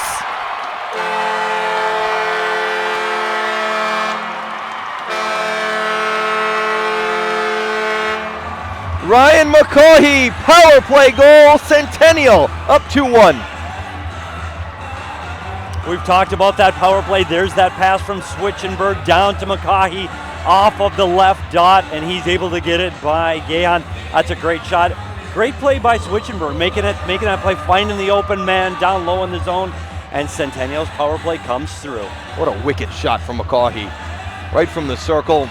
Nobody around him. Power play goal for Centennial, up 2-1 here in the middle part of the second period. Got to stay out of the box if you're the Notre Dame Saints going down the second half of this game. They give Pareja and Gabuya the assists on the power play goal from McCaughey. 17 goals in 13 games in the regular season for McCaughey. He's done it all year long. Now he's doing it in the biggest games. Taylor keeps the puck along. Hogenauer at the top. Couldn't get all of it. Almost bounced in the back of the net. Wraparound try by Gramlich. Taylor was fooled on that one. Thought the puck was coming out on his left. It comes out on his right. Hogenauer's shots deflected to the corner. Now Gramlich goes to work. Down low for Bjorndal. Taken off the puck by Farrer. Colin Farrer lays out Bjorndal. And Centennial clears the zone. Now they started up the other way. Jackson Steele across the line. Steele shoots off the leg of Kaplan. Another block shot by those Saints with Kaplan. He had Gabrick coming along the left side circle. Shot it, found the leg of Kaplan. Gahan gets the whistle. And we talked to Coach Charles Missio yesterday, and his team's been down before, and he said, we never panic. We don't panic. We've been in these situations. So I wouldn't look for the Notre Dame Saints to go away on this one after that goal, and you saw it there with their top line getting back on the ice and having some offensive zone time against the Centennial Coyote Club. Then here's that replay. Oh, right, another great shot blocked by Kaplan. Notre Dame will return Kaplan, Adam, Chase, and Hogenauer next year as well. Here's Hordichuk, only a freshman, defended by Fusco. Down low for Jaswin. McCaughey goes cross ice. Nice pass to Switchenberg. Switchenberg waits, shoots. Blocker save from Gahan. McCaughey lays out his man in a reverse hit. No caulk up coming. A clean hit from McCaughey. Hordichuk leaves the ice holding onto his left shoulder. Not a good sign for the freshman. Notre Dame looking to break this one out. To keep an eye on Hordichuk as the game goes along. That's a senior McCaughey on the freshman Hordichuk. Niles across the line, taken away by Mickey. And then the defenseman takes a spill. McCaughey gives it right back. Under 7 minutes to go in the second. 2-1 game. And a more defensive game than we've thought, Petey. Yeah, definitely. Definitely. I was expecting end-to-end breakaways, 2-on-1s, odd-man rushes, and we're just not seeing it. Borzone across the line. His shot goes high and wide. Hands overhead for Borzone after he just missed the net. Yeah, he wanted that one back. He must have seen some net on that one behind Taylor, and he shoots it over the net. Again, here we go. Borzone gets the opportunity going back the other way, puts it through the Centennial defender. but he clears the net and it goes up into the netting, and we'll have a face-off. Can't say enough good things about how good Chance Taylor has been tonight. There goes Hordachuk off the bench. It's a bad sign for that Notre Dame Saint team. That freshman's had a great tournament so far. Hope he's okay. He just left in with his head coach, and they went off the bench, so hopefully he's all right. Taylor with a blocker save, puts it into the corner. Adam Kaplan puts it all the way across. Smith takes a big hit from Wood. McCaughey's hit one of the first signs of physicality in this game. Casillas gets it in deep. Here's Bjorndal for Notre Dame. He took the penalty that allowed Centennial to score on the man advantage, icing the call against Notre Dame. Yeah, it's one of the things we haven't seen a lot of, and this Centennial team does have the ability to play a physical game. We've seen it throughout this regular season. We haven't seen much of that during the playoffs. They've been more about their speed and skill than they have the physicality. But you saw it there. It's McCaughey's got the ability to do that. Kane's got the ability to do that. They've got guys that can play that style of hockey if you want to go down that road. And right now, I don't know, maybe that makes the difference. You don't want to see anybody get hurt, not in a game like this. And as well as Hordachuk's been playing, hate to see him leaving the bench. On any side, you never want to see that happen. Here's Gramlich with speed. No icing upcoming. It's Gramlich, it's Pareja in the corner together. The two faces of both teams. Back to Gramlich, who walks into the slot, shoots, he just put it wide. It might have clipped a part of the outside of the post. He's a guy we've been waiting to see explode in this game. Has not been able to get the kind of space and room that he normally likes, but he can light it up anytime. McCaughey with Switchenberg. McCaughey shoots, save by Gann. Rebound, Switchenberg, and another stop by the Notre Dame netminder. Best save of the night for Gahan on the rebound from Switchenberg. Loose puck comes all the way back to Pareja. So much firepower on this Coyotes squad. Yeah, that's the best sequence for Gahan today. I mean, you got two of the best players on Centennial and the rebound. You got Switchenberg and McCaughey. Jack Brown, Melissa behind the net, back in front, nobody home. Again, another nice job defending by those Notre Dame Saints. Borzone makes a few nice moves in neutral, gets it to Mickey across the line. Justin Kaplan behind the net. Borzone couldn't hold. Pareja couldn't skate out with it. No one can control this puck. Now Jack Brown will just flip it out.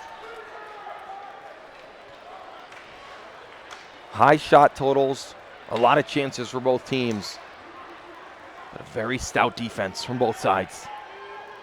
Tate Mickey in front, good stick by Taylor to put it to the corner. Kaplan driving the net there. A nice stick by the goaltender. Cade Pareja playing a little defense. He's doing it well. Gets it up to Niles. Ethan Niles across the line. Glove saved by Gahan with 4:05 to go in the second. Well, we saw Gramlich in this last. Oh, we're going to see the replay of this one. See, this is why I'm used to these podcasts at PHNX that we don't get these live replays. But here's Gahan again, taking this one in right at the top of the blue paint. Gahan has looked sharp. But I thought on that last shift, Gramlich finally getting a little bit of offensive zone time, a little puck possession time for him. And we've seen him explode in this season. Like in this semifinals, he took the seam on his back. And not goals, but assists in that last game. But I tell you what, this kid can drive the offense, just waiting for him to really show what he can do in this game. His name's already on the cup. Matthew Gahan's name already on the cup. They won it for a second time. Their freshman year was a championship winning year. The last two, losing in the championship game. We're going to rectify that here tonight for Notre Dame. Kane turns with it. Kane all the way back for Christian Smith. Smith shoots, he scores! Tip in front by Steele. Centennial up 3-1.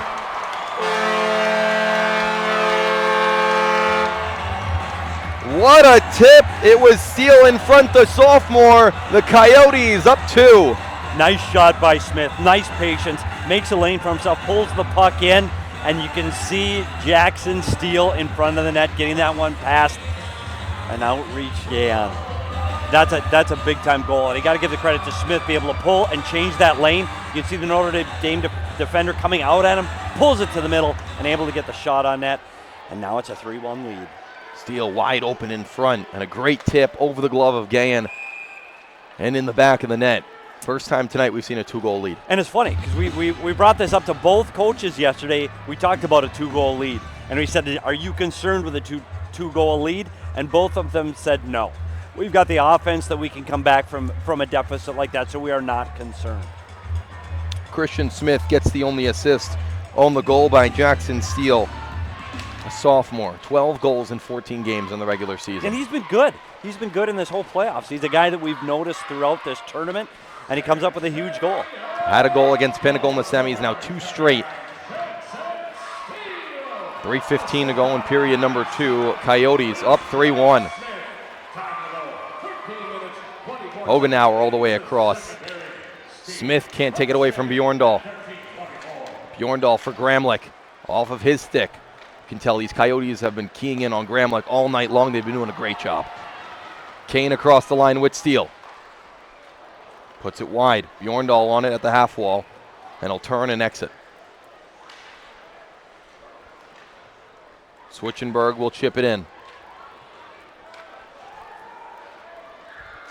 A Notre Dame team that this is kind of the reverse of what happened last year. Yeah, you saw them get out to the early lead a year ago, going to the third period, up 4-1.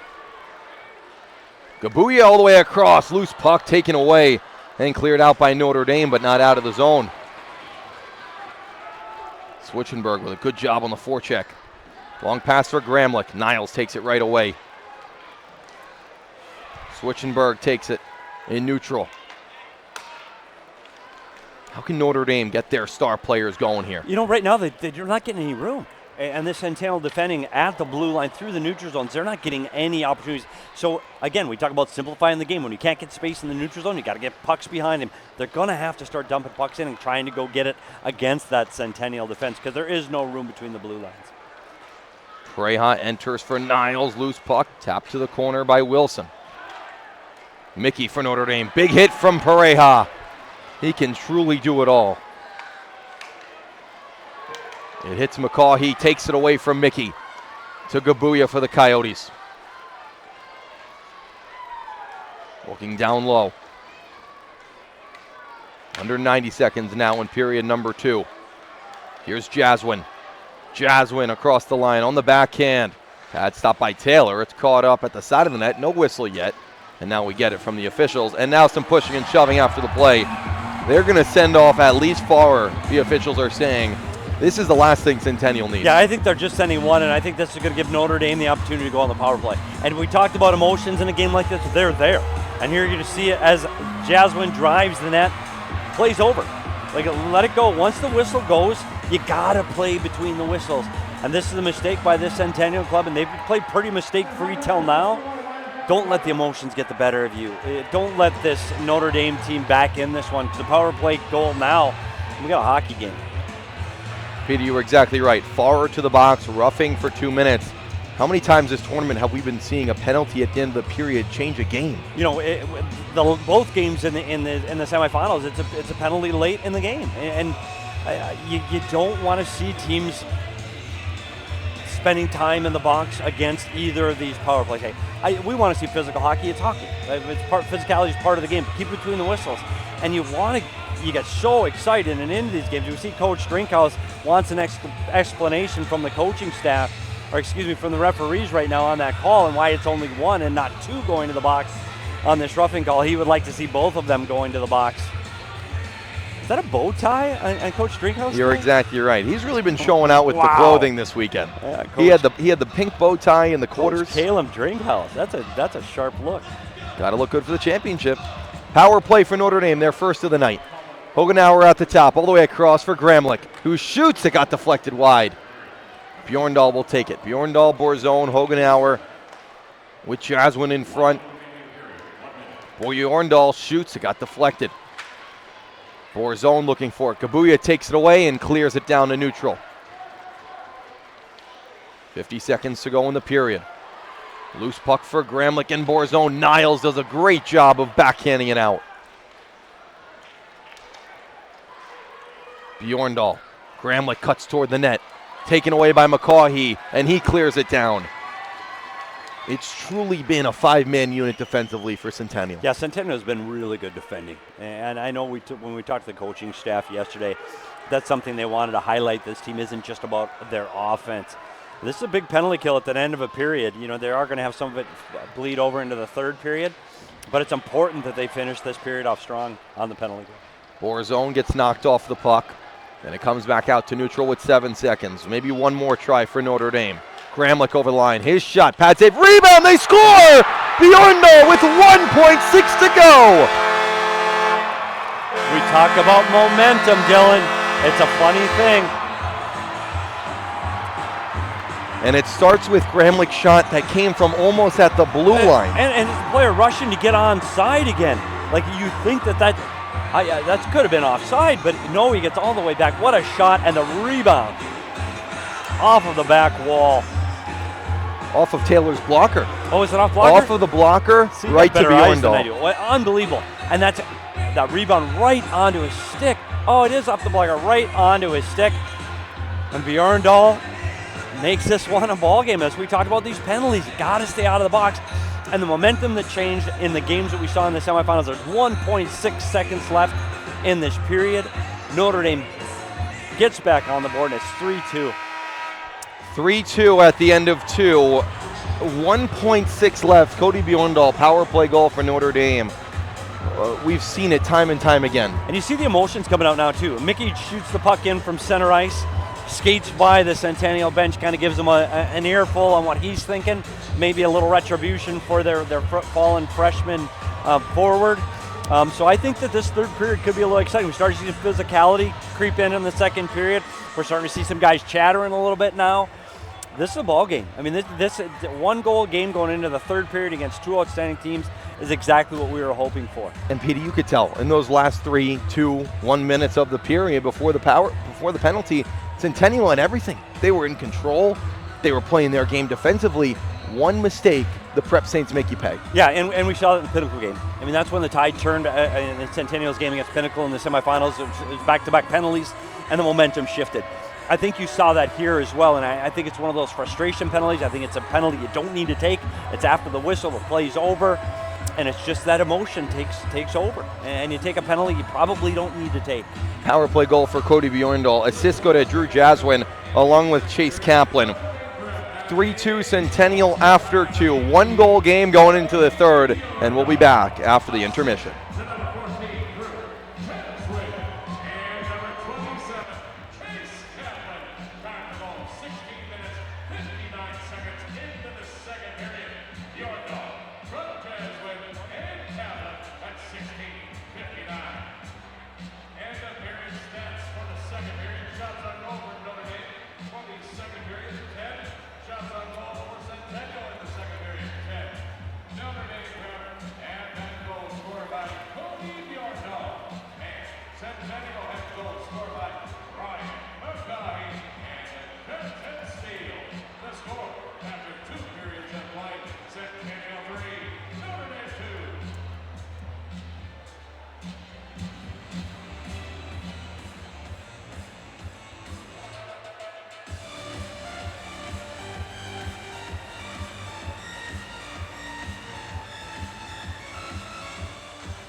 All right back here at Mullet Arena. A great game coming up in the third period. 3-2 Centennial on top. Dylan Pescator, Steve Peters here at Mullet. And Petey, all we asked for was a great game going into the third period, and we have a stellar game. We do, and we've got a lot of people watching, probably from coast to coast. I want to say worldwide, but I don't know. A couple people I want to give a shout out to that are watching across on the AHSHA YouTube channel. And it starts with Caleb Drinkhouse's parents. It starts with Bob and Marie Drinkhouse, watching from Tennessee today. That really helped Caleb get his start in hockey, and thanks for all they do, and the in-laws, because if you thank your parents, you better thank the wife's parents. So Tracy and Brenda Robinson watching from Flagstaff. Thanks to them. My son Jackson, I know, is watching up in Scottsdale today with Wiley and Carissa, so thanks for watching. And we usually would give a shout out to the former coach, Mark Ciaccio. Yep. But he's in the building today. We saw him before the game. So thanks to all the alumni for both Notre Dame and Centennial, and all the guys that put in all the time before this, to the parents of both teams. I tell you, without the parents, these kids aren't where they are today. Thanks to everybody here at AHSHA. Great job. And to our fantastic producer, director, cameraman, replay director, Everything. tape man, Ben Smith. Without him, literally none of this happens. No, So not thanks at to all. Ben. He's a miracle worker up here in the booth. Thanks, Ben, for all your help. Dylan, let's get ready to play some third period hockey. Well, Pete, before we get into the third period, you thanked your son Jackson for watching. My grandma, Lois, watching back home in Darien, Connecticut, watching, and she watches every broadcast. In Connecticut, so we are coast to coast. That's exactly right, coast to coast, from the East Coast to the West Coast. Let's get going. 3 minutes to go until the third period begins, and you want to give all the praise to Centennial. 2 goals to start that second period off, and let's start with that. McCaughey on the power play, wicked shot from the circle, and then the sophomore Jackson Steele on the tip to make it 3-1. You know, it's been there. That's what we wanted to see out of that team. You saw McCaughey. We saw the first period goal by Pareja, but it's a guy like Steele comes up and around. He's got the go-ahead goal right now, so it's not always those big-name guys. Steele's had a really good tournament for this team. I think the surprise for me for Centennial is how well they were defending to that point.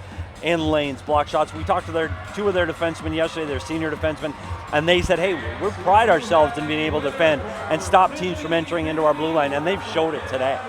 In the semifinals, we have to take you back there to kind of make our point here with the last minute in the penalties. Pinnacle was up 1-0 against Centennial, and they took a penalty at the end of the second period, allowed Centennial to take a 2-1 lead at the time. The Coyotes ran away from there and won the semifinal to get here. Notre Dame was down 1-0 at the end of the first period. Mountain Ridge takes a penalty. Notre Dame scores, tied up 1-1. They went on to win their game. Now, end of the second period, it happens to Centennial. They take a penalty. Notre Dame capitalizes on a mistake from Chance Taylor, blockers it right to Bjorndal, who puts it home with 1.6 to go. Yeah, you look at the first minute and the last minute of a period are so important. And this one, it's the last 1.6 seconds. And honestly, it looked like the period was over. And I don't know if Centennial let up a little bit and they weren't expecting this. And even the goaltender, Taylor, I don't know if he thought there was time left on the clock, but that's a rebound he would like to have back, and he controlled that a little bit better. You worry about the momentum. If Notre Dame goes into the intermission down 3-1, still with time on the power play, so I think that they can spin it into a positive. Now they score. This is 3-2. The momentum has definitely shifted over to the Saints from the Coyotes at the last second of this period. Well, Petey, Gramlich went over the blue line, and he kind of tossed it in on net, acting as if the buzzer was about to sound, right? Taylor blocks it away, goal, 3-2 game, and now you got, and especially I want to hit on the seniors, because now it's third period, final 17 minutes of your high school career. You're either coming out with a ring, like Marcello Lane has walking in here, or you're going home. Yeah, and here's the hard part, because we saw it happens when those emotions boil over and you get too excited, you spend time in the penalty box. So you have to find the ability to contain that emotion. Use the emotion, let it help you perform, let it put you on the edge and help you perform, but you can't take those penalties. And I think that's what we're going to see in this next period. Who can keep it in check? The crowd's going to get more exciting. The benches are going to get more exciting. Who can keep it in check and still continue to play their game, especially between the whistles? And now this is the period that we look for those leaders, those offensive leaders in this period. This is where you're going to see we haven't been able to call Gramlich's name much today. Maybe this is the period where he steps up. And I think you look at Pareja in white and Gramlich in purple. And that's what we said before the game. And now we're coming down to the last 17 minutes. And that's who I think it's down to. 3-2, Centennial in front. Both teams right back on the ice. The Coyotes up 3-2 going into the third period. Saints need one at least to tie. 17 minutes on the clock. Centennial coming on the ice in the white. What was the message in there? They got the ice cut. They got the full intermission. What was the message there after a pretty deflating goal at the end? I think you're Caleb Drinkhouse. It's just play Centennial hockey. It's only one goal. We still have the lead going into 17 minutes up to win a state championship. He has full belief in his team. He said we're okay if we're behind because we have the ability to score on this club. He's confident with a 1-goal lead in this game. I think the biggest message to the Centennial Coyotes crew is stay out of the penalty box. And I think Caleb Drinkhouse feels confident 5-on-5 that they can win this hockey game. 1 for 1 on the power play for Notre Dame. Centennial 1 for 2 is our penalty so far. 23 shots for Notre Dame through 2, 21 for Centennial. Pareja, Steele, and McCaughey on goals for Centennial, and then it was Bjorndal along with Jaswin the goals for Notre Dame as we go in. There's Matthew Gahan, led up 2 in that second period.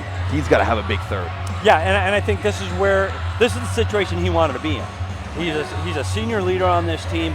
He said, put me in there. I want this game. I want this pressure. I want to show that I can perform on a stage like this.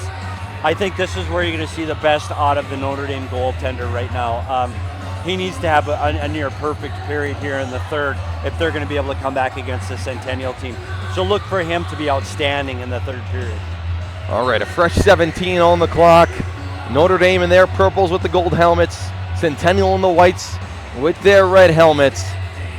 And we're almost ready to go. 3-2 Coyotes in front. It all comes down to this. The Division I state championship here in the season of 2023-24 comes down to these final 17 minutes. Chase Kane, Sam Borzone in the dot, and we're off for the third frame here at Mullet Arena in the championship game. Kaplan looks to knock it ahead, taken away by Steele. Hogenauer will go and chase it back for Notre Dame. Hogenauer had the assist on the Jaswin goal that started off our scoring today. Here's Reed Gramlich all the way across for Bjorndal at speed. Bjorndal across the line. Bjorndal shoots save by Taylor. There's the speed of Notre Dame. I tell you what, Taylor has to make a big save right away in the first minute of this period, and he stood tall at the top of the blue paint, so clearly he's shaking this off. You look at Bjorndal cutting in wide from the left circle right into the pads of Taylor, and you wonder how that rebound goal affected Taylor, and he looks like he's been able to shake it off and makes a big save at the start of this period. The same player that he let up the goal to at the end of the period as well. Jaswin in the dot.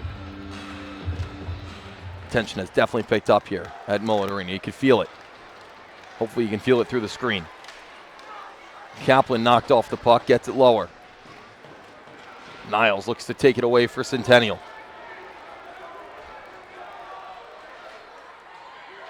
Kaplan fighting for it. Justin. McCaughey all the way across for Switchenberg. Drew Switchenberg, the captain of the Centennial team. Goes across for Pareja, gets it back. Switchenberg shoots. It got blocked in front. No stick for Jaswin. Now he picks it up. 3-on-1 for Notre Dame. Justin Kaplan across, and they couldn't put it home. Tate Mickey was looking to feed the center as Jaswin is coming back. Now Pareja for Centennial. Cade Pareja shoots, glove save from Gahan. What a sequence. And you look at what Jaswin did there. Blocks the shot with no stick, and here he comes up, drives the net, and then up with a 3-on-2. The pass gets all the way through, but he just couldn't get a shot off on net. What a play by the Notre Dame Saints. One end to the other. That's a sophomore, Justin Kaplan, to a sophomore, and Tate Mickey, too. Yeah, I like that Mickey kid. I've said that whole tournament, I've liked what he's been able to do, and some of these young players of Notre Dame are the guys they're going to have to lean on, not just today, but in the future. Steele in front, loose puck kicked out of harm's way by Notre Dame. That was Borzone back on D. Now here's Gramlich, knocked down by Chase Kane. Taken away by Borzone. Borzone in the circle, waits, shoots, blocked away. That's Casillas getting in the shooting lanes. Physicality's really picked up here in the third period, as we expected it would. Steele knocks it ahead. It's been the Casillas and Niles show, really, for Centennial against the Gramlich line. Centennial with the last change. They can match their lines. Here's Gramlich. Borzone stays onside, all the way across, looking for a Bjorndal. Cody Bjorndal in the circle, puts one on net, glove save by Taylor. I think Taylor sees that one in all the way. Here we got a little pushing and shoving again after the whistle, and I think both teams have to stay away from that. I know, again, we've seen the emotions are picking up, the checking's picking up. Here we see the shot come through. threw a few bodies, but Taylor grabs that one easily for the easy save. They're going to face off to his right.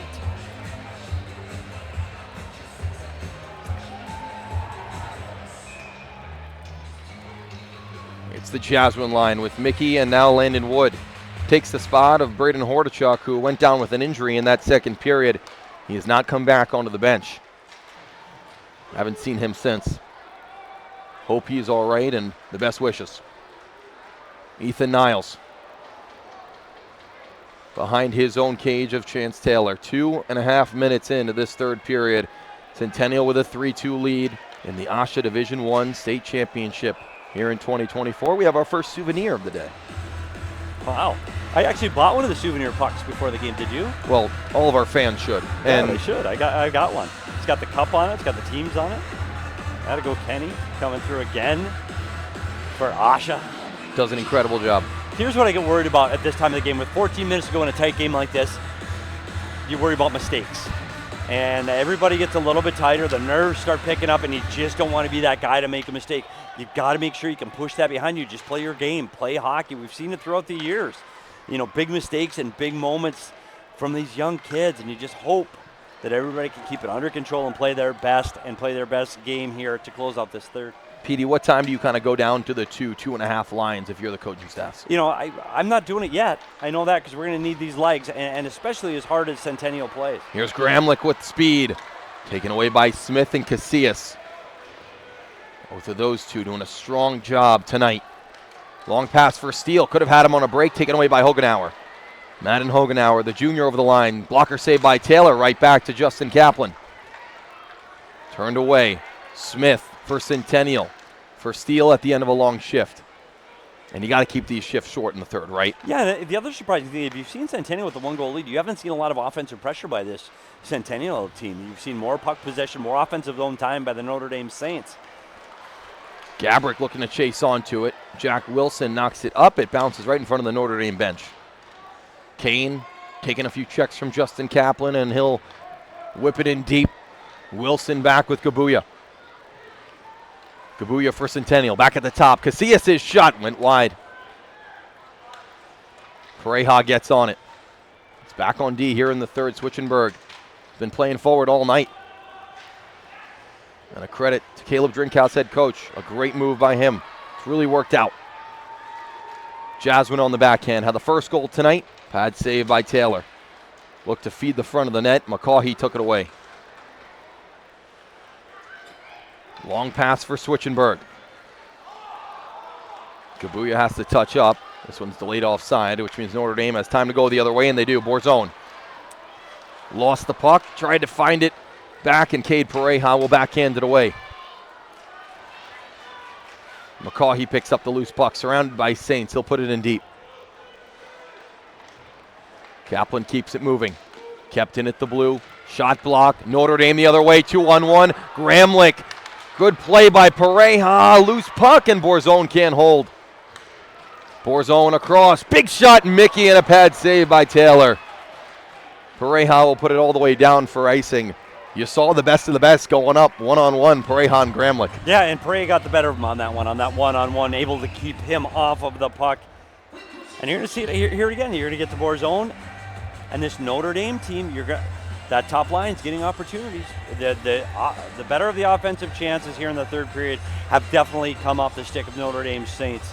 And I think you're going to see, we're almost down to that 10-minute mark. You asked me what time. I think you're going to get down to the 10-minute mark. I think you're going to see a lot more of the Jasmine line. I think you're going to see a heck of a lot of that Gramlich line. The officials are talking to Cade Pareja. They're going to say that he's got him. Yeah, they try to make a late change there. He's the one that iced the puck. Must have been something. Casillas back in his own end. Koch does a good job of keeping it in. Casillas loses it. Wood puts it deep for Jasmine. Smith will get there first for Centennial. For Gabuya across the line. Ryan Gabuya, drop pass from McCaw. He went through his skates. Koch with a nice setup pass for Jasmine. Drew Jasmine, the junior, shoots. Went wide. Glove side of Taylor. Bjorndal off the bench. Casillas for the Coyotes. Couldn't connect with Gabuya, icing the call. And another icing by the Centennial club. And they haven't had any offensive zone time in this period.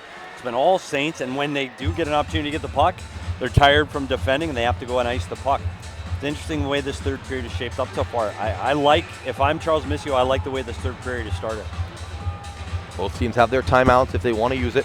11:24 to go in the third. And here you're getting another offensive zone face-off, and Grimelick's line is on the ice. And they win the draw.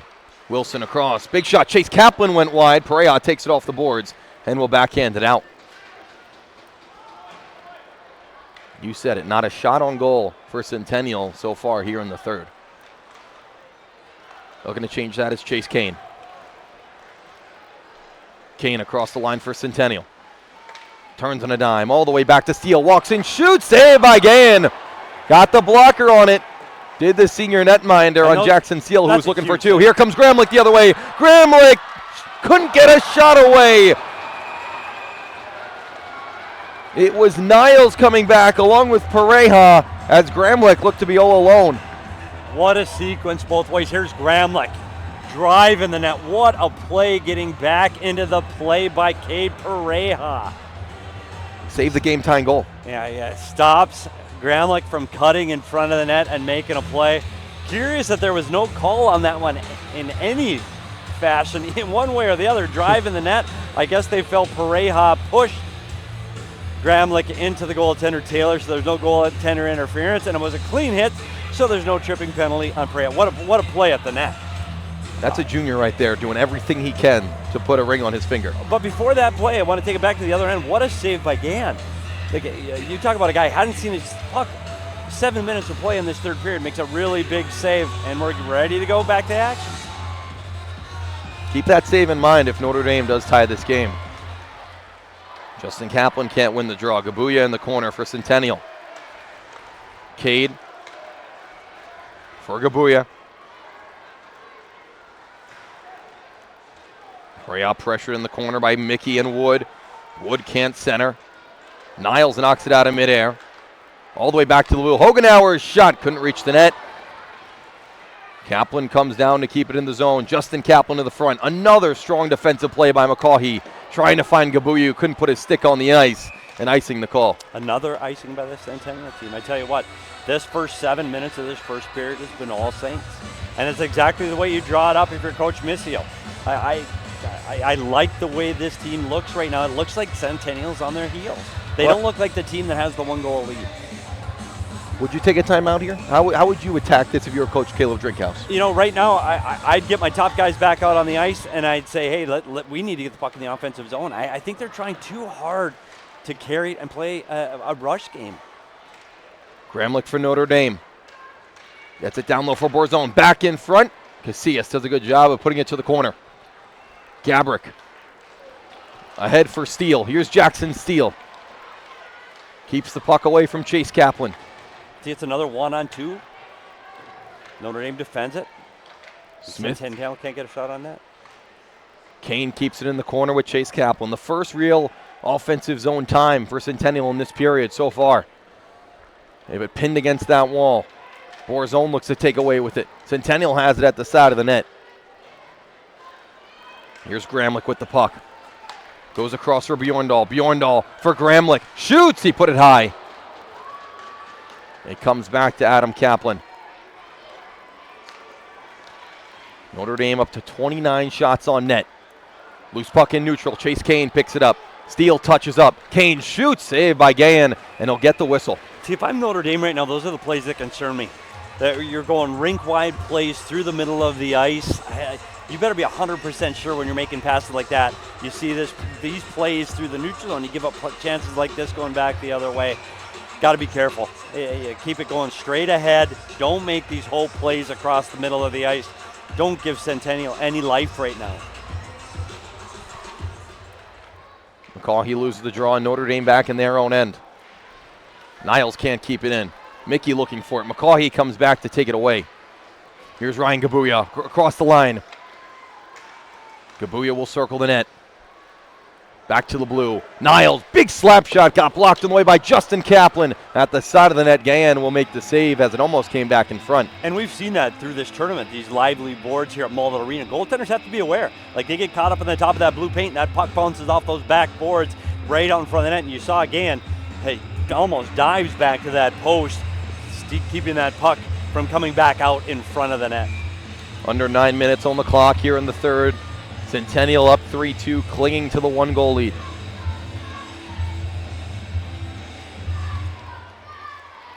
Seen a lot of this Kane line along with a lot of the McCaughey, Pareja, and Switchenberg line as well, icing this one on Notre Dame. It's getting down to that one mistake can really change a game time. Yeah, and I've been calling Charles Missio's name a lot. I want to give the shout out to Zach Fryer, Aiden Sullivan, and Taylor Nelson as well. They're big parts of this coaching staff. We got a chance to talk to all those guys before the game and again yesterday. So make sure that they coach as a group in Notre Dame, just like they play as a team. Javi Zubia, another coach on that bench for Notre Dame. Oh yeah, I missed Javi. I'm sorry, Javi Zubia. Former Notre Dame player along with Aiden Sullivan.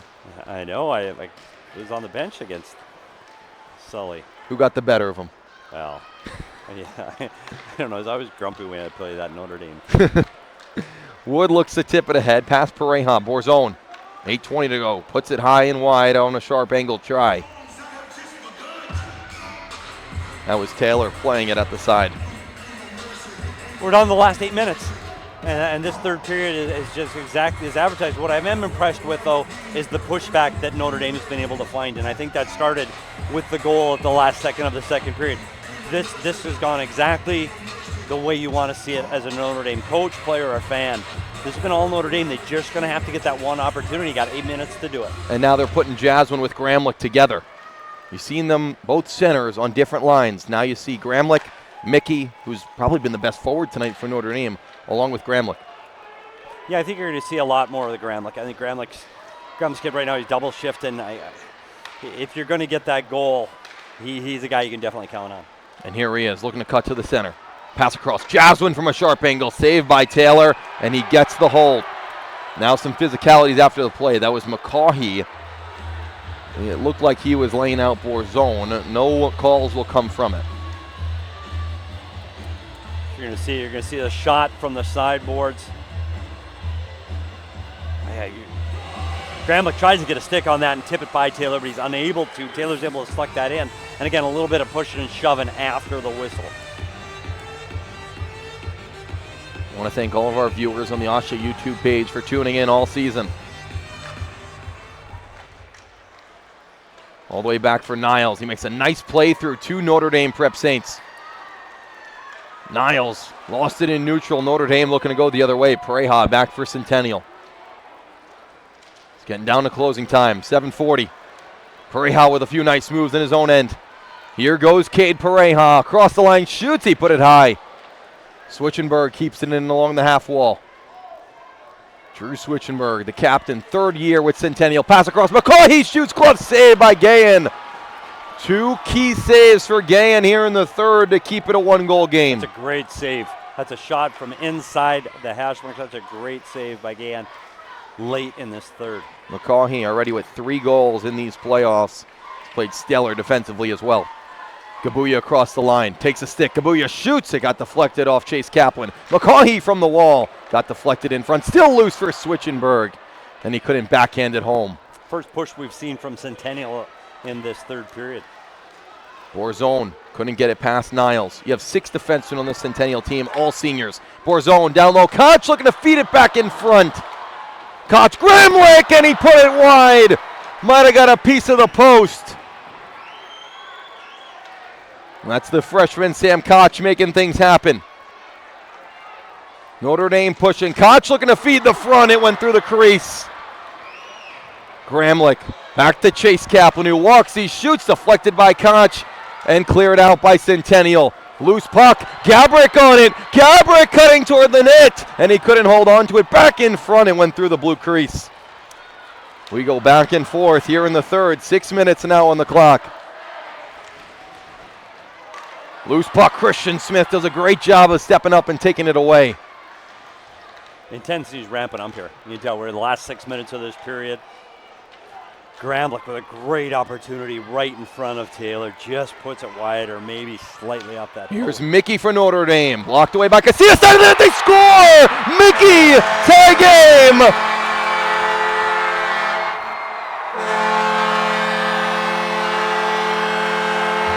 Tate Mickey and Notre Dame ties us up with 5:42 to go. We've talked about Tate Mickey this entire tournament. We've talked about those lively boards here at Mullet Arena.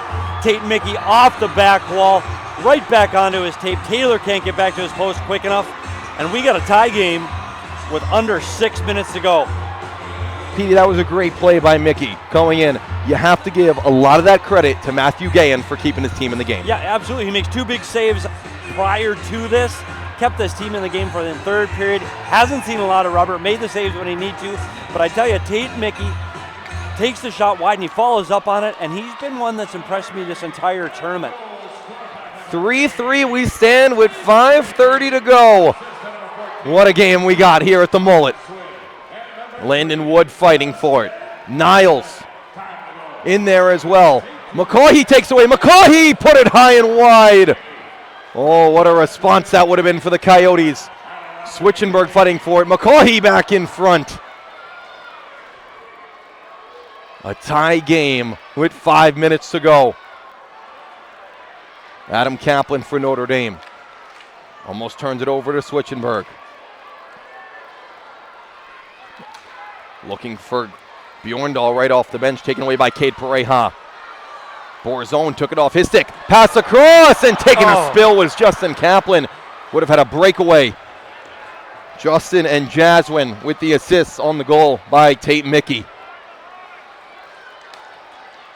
Neutral zone pass. Gabuya over the line. Ryan Gabuya cutting toward the net. Save by Gahan. How good has Matthew Gahan been here in the third? This is what he said he wanted to do. He wanted to be the guy. Kane in front. Pareja couldn't get a shot away. Chase Kaplan takes it off his stick. 4:20 to go. Gabrick shoots. Another diving block by Notre Dame in the corner. Pareja at the top. Across. For Smith, he's taken down. No arm up. Back in front. Kane, and what a stop by Gahan with the blocker. It's Justin Kaplan down in the corner. He dove to block a shot and hit the wall. Unbelievable effort by this Notre Dame team, keeping Centennial off the board late in this game. He takes the shot right in the midsection as the pass comes across. Unbelievable defending effort by this Notre Dame Saints team. It's fantastic. We honestly couldn't ask for anything better here. I thought last year was pretty good, right? This is not too far behind, I would say. 4:07 to go in the third. 3-3 hockey game. And it's right back to the big guns for Caleb Drinkhouse and Centennial. McCaughey, Switchenberg, Gabuya. Smith, Casillas on the back end. And they win it back. Good stick by Gramlich. Loose puck, Bjorndal's getting on it. Bjorndal shoots, glove save by Taylor. Gabuya will put it back to Smith. Under the 4-minute mark now. Casillas across the red. Played so strong defensively today. Casillas in front, and Gabuya put it high. Might have hit a stick in the way. Borzone couldn't find Gramlich. Icing waved off. Switchenberg to McCaughey. Nice move at neutral. McCaughey shoots. He put it wide. And Gahan's going to get the cover off the boards. It's these lively boards at Mullet Arena. And Gahan's played them better off the back wall than Taylor has. And that's the difference in the game right now. 35 shots for Notre Dame. 29 for Centennial. Talk about Gahan. First thing, he's looking over his shoulder. He's waiting to see where that puck's bouncing off those back wall. That's might be the second or third of this period for Gahan off of the back wall. Kane pushes on the draw and wins it. Steele turned it over. Got it right back. Steele put it wide. 3:15 to go in the third. The D1 state championship here in 2024. Gabrick. Niles shoots. Save by Gahan with the glove. We talked about Gahan's going to have to be one of the best players for Notre Dame this third period. And he has. Even though he didn't see many shots through the first 8 minutes. He's been solid in the last 5 when it really has mattered. A Notre Dame team that was in this exact spot last year. They came out on the losing end. Centennial hasn't been in a spot like this ever.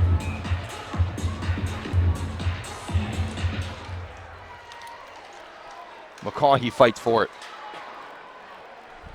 Now the nerves really do take a play here, Dylan. Like, this is a big deal. You got 3 minutes in a tie game. Nerves, don't let them get the best of you.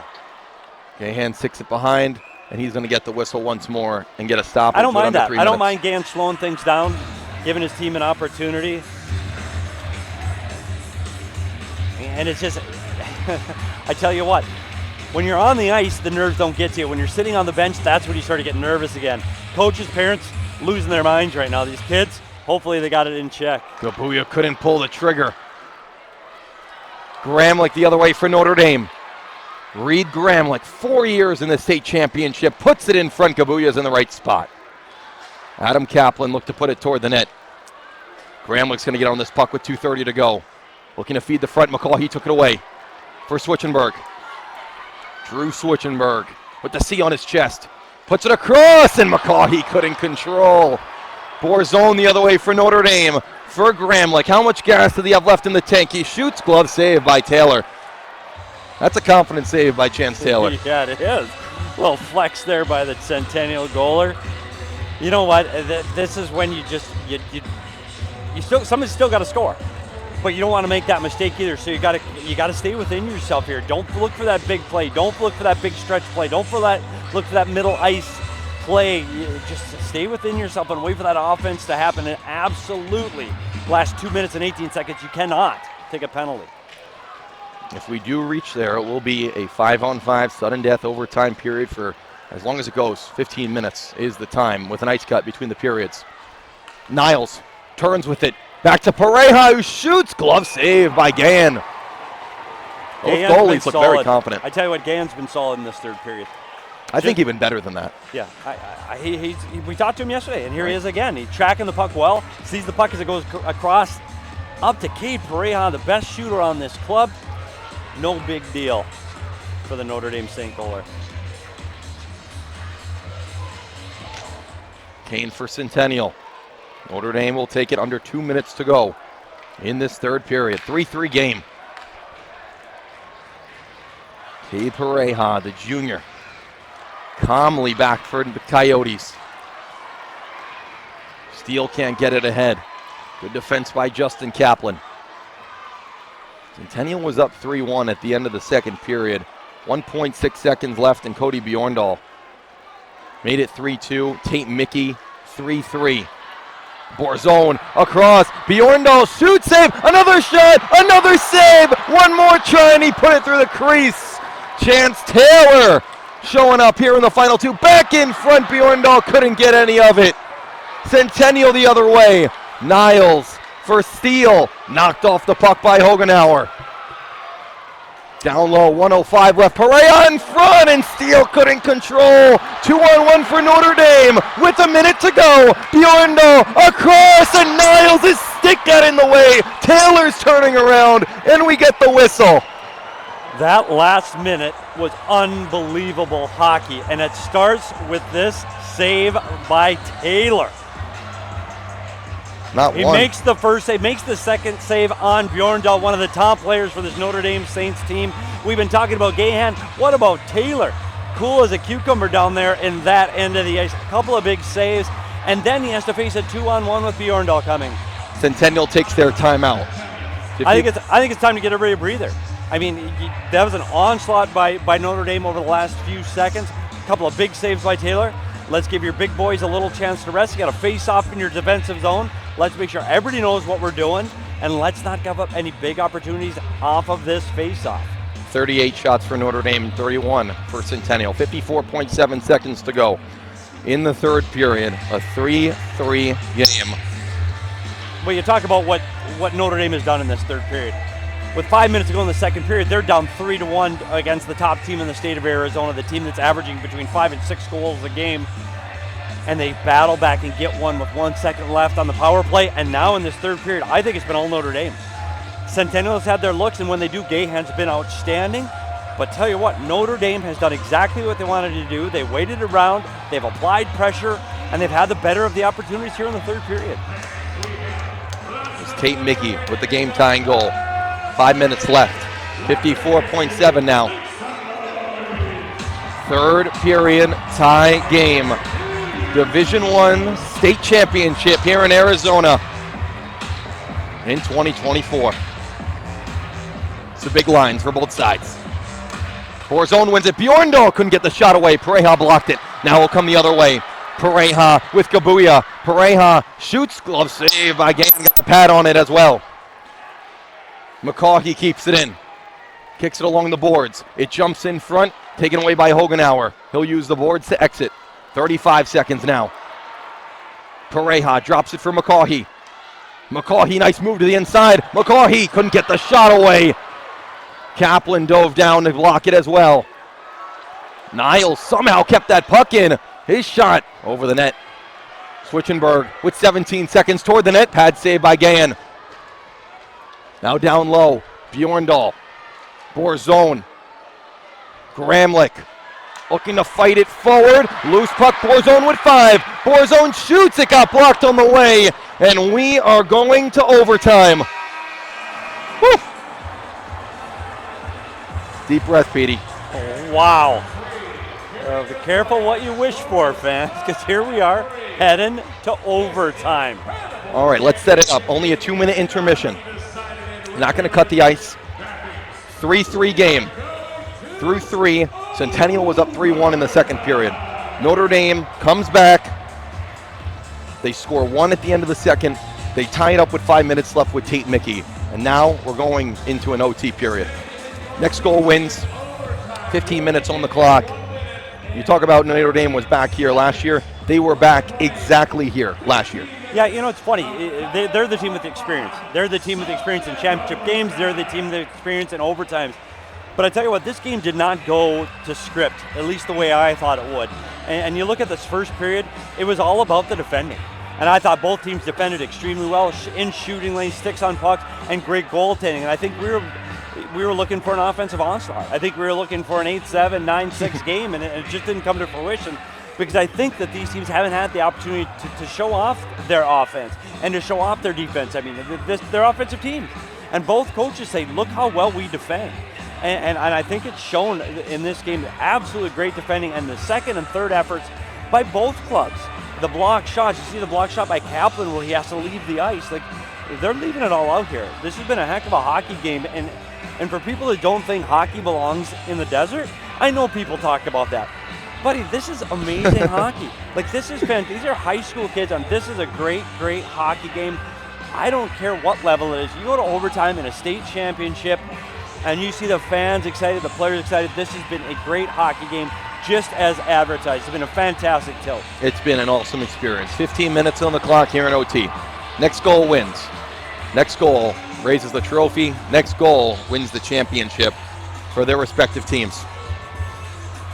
38 shots through regulation for Notre Dame, 33 for Centennial. And the next goal will clinch the championship. Both teams got 2 minutes to rest up, get their breaths back, and now overtime. Sudden death. Next goal raises the trophy. We play 5-on-5 all the way through. Chase Kane wins the draw for Centennial, and we're off in OT. Smith for the Coyotes, up for Pareja. Now you got Cade Pareja playing on offense. Seen him on defense all game long. Now he's taking some shifts as a forward. Gramlich gave it right away to Pareja. No margin for error. Pareja over the line, all the way across. Couldn't connect with Steele. Borzone looking to put it ahead. Gramlich with a nice stick. Kaplan was looking to jump up on the play as well. Casillas gets over for Centennial. Rushing to it, Bjorndal takes a big hit. Gramlich going down the wall, pinned to it by Kane. Christian Smith for Centennial, up to Steele. the sophomore. Steele couldn't get past Hogenauer. That's a great defensive play by Hogenauer late in this game. Look how tired these guys must be getting. We talked about Notre Dame shortening the bench. Borzone for Tate Mickey. Jaswin couldn't get the shot away. Here comes Centennial the other way. Steele's been out since the OT started, and he loses it. Jaswin gloves it down. He takes a spill. Right off the bench is McCaughey. Loose and neutral. And it comes all the way back where Smith is going to have to chase. How awesome is this? How awesome is this experience? You're going to look for short shifts again. You're going to look for. You don't want to be the guy to make the mistakes. You want to contain those, contain the puck, Smith, control the puck. Switchenberg tried to feed it in front, taken away by Kaplan. And make the game as easy as you possibly can. All the way across. Gabuya's got space. Gabuya turns with it as Jaswin was on him.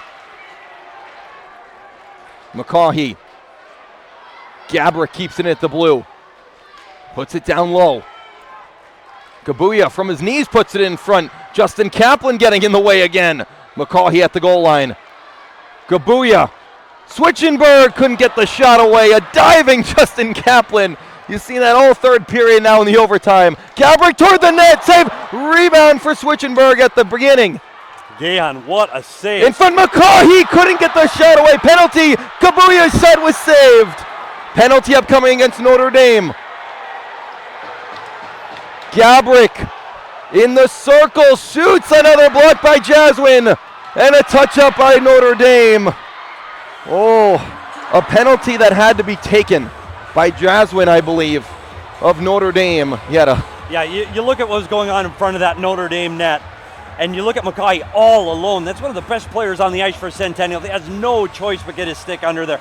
You have to take that penalty. I don't want to see this Notre team sitting in the penalty box, but you don't take that. You got McCaughey on the hash marks.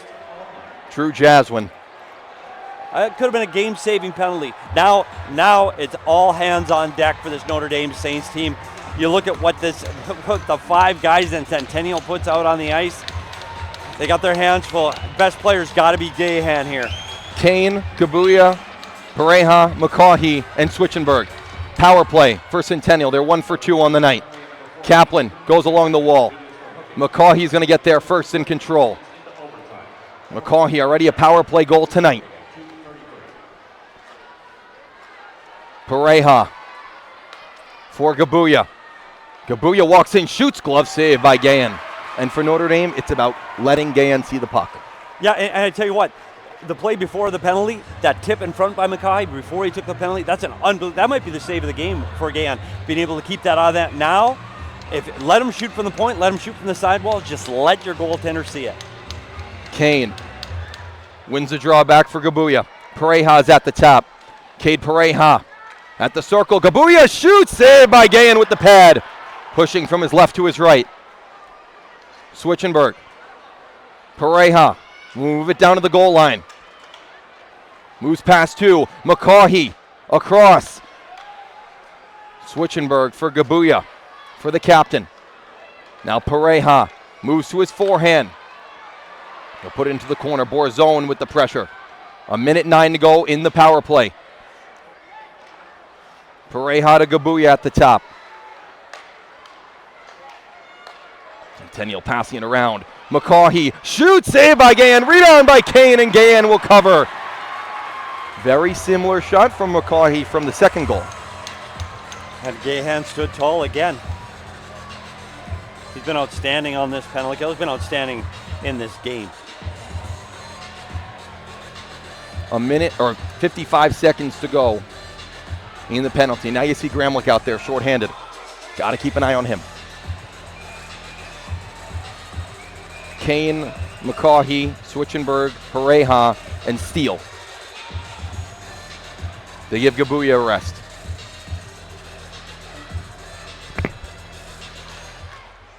Gramlich wins the draw back for Jack Wilson. It goes out of play. We'll do the face-off again. You know, they've killed off half the penalty already. I think Notre Dame's done a really nice job. I don't know if Centennial has had any really clean looks. You had the sidewall play by McCaughey. Gahan's able to take that one easy. There's no second chance opportunities, no tips, no screens, and most importantly, no big Cade Pareja chances. Wilson goes off the wall, kept in, shorthanded, Gramlich on the breakaway. Gramlich shoots, saved by Taylor. Pareja got back on D. Mickey turns it over. Pareja takes a spill. Steele comes the other way for Centennial. Steele at the goal line. And Centennial will set it up, 28 seconds to go. Pareja in the circle, shoots, he put it high. And it caroms all the way out of the zone. You mentioned it, Gramlich on the PK. He can make things happen. Pareja once again. Yeah, those two have matched up one-on-one several times, and Pareja gets the better of Gramlich again on the defensive side. McCaughey over the line, drops it for Pareja. 5 seconds until Jaswine's out of the box. Pareja stalking his prey. McCaughey waits with it, shoots, he put it way high. And out of play, a successful PK for Notre Dame. Big momentum shift right now for the Notre Dame Saints. That's a big kill. And they really didn't give up any real grade A opportunities for that Centennial power play. That's a big momentum shift here in overtime, but you're starting to get some of these star players starting to get tired legs. You're seeing a lot of the top players for both teams, and as this period dwindles on, who's going to have that energy? And that's where you look to some of those other players we talked about before. Off the draw, Farrer tried to put it toward the net. We'll keep playing here at Mullen until a goal is scored. 5 minutes into the OT period. Gahan's going to cover this one. What a huge PK from Notre Dame, and a great job. Yeah, now you're wondering who's that star going to be. Who's going to be the guy that does this? You know, we talked about guys like Mickey, who's a guy, unsung hero on this Notre Dame team, has a big goal already tonight. Sam Koch, another guy that's been lower in the lineup. Talk about Kane for Centennial. Maybe it's going to be one of these guys, not one of the big name guys that we were expecting to provide the offense in overtime. Steele puts it back for Casillas. His shot was blocked to the corner. Melissa gets on it for the Coyotes. It goes out of play. What a moment it would be for like a freshman like Sam Koch or a sophomore like Mark Melissa. Yeah, and I tell you what, it could be those guys, and I tell you why, because the longer this game goes on, the more tired the guys that have been getting all this ice time are going to get, and those guys are going to have a little bit fresher legs. So don't be surprised if you see a guy like that come through and make the big play. Offensive zone draw for Centennial. McCaughey, Gabuya, and Switchenberg.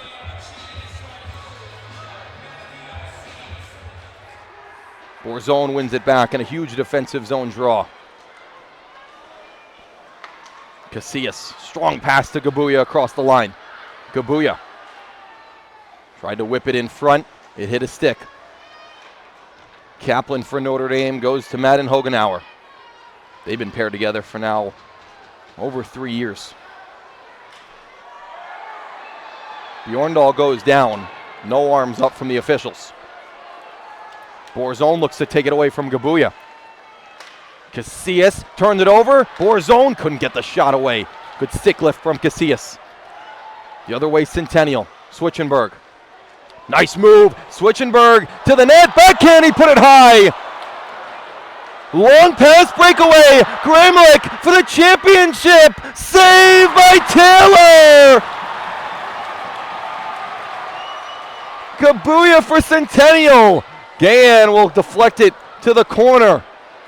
Gramlich one shot away from winning the championship for Notre Dame. And that's the guy you want to have the puck on his stick, is Reed Gramlich coming in on a breakaway. Taylor, unbelievable right pad save by the Centennial goaltender, keeps this one tied in overtime.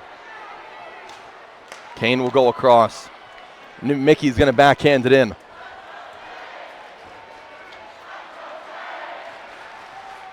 The Let's Go Saints chant from the right. Let's go Centennial from the left. Chase Kane in the circle. Kane drags, shoots, saved by Gahan with the pad. That was a nice little nifty move by Kane, dragging it in. We're talking about these unsung heroes. It could be Kane, but look at this save going back the other way. Reed Gramlich, the goal-scoring leader for this Notre Dame Saint team, pulls it into the backhand, and what a diving save by Taylor, getting his right pad outstretched and making the save on the Notre Dame star. Pareja wins the draw back for Centennial. Steele. Niles shoots, he put it high. Gabrick comes down. Mickey's going to chase after this one with Niles on his back. Mickey cutting toward the net. Mickey put it wide. Penalty upcoming on Centennial. And there's the touch. Tate and Mickey not only drawing the breakaway chance, but drawing a penalty against Ethan Niles. You got to look. That's a good defensive play by Niles to start with, but he's got to let him go. You can't get that free hand wrapped around him. And we talk about the power plays of each team. Here's Mickey coming in. The free arm gets around him, and that's going to be a penalty and puts Notre Dame on the power play. Each team has had a power play now in this overtime. Can they capitalize? I tell you what, Niles got beat wide on that one. I don't know if he had a choice but to wrap up. Tate Mickey on that one. All right, 1 for 1 to Notre Dame on the power play so far tonight.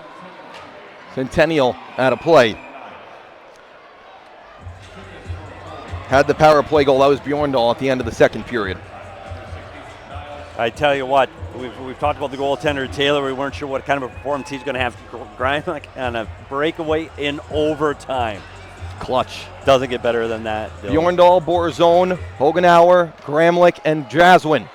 The 5-man unit for Notre Dame. Gramlich shoots, blocked down from Switchenberg, and caught by Taylor on the second try. Another nice play by Drew Switchenberg. That kid's done it all today.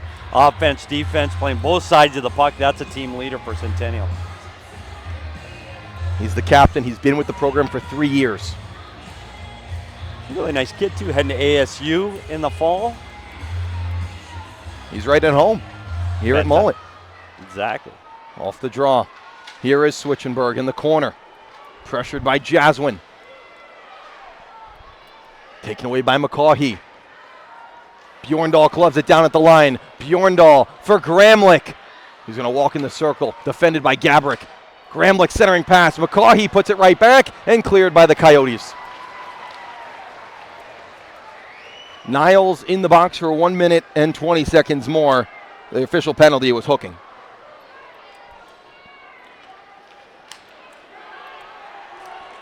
Gramlich starts it up for Notre Dame. Lost in overtime in the championship last year. Gramlich was on the ice for the losing goal.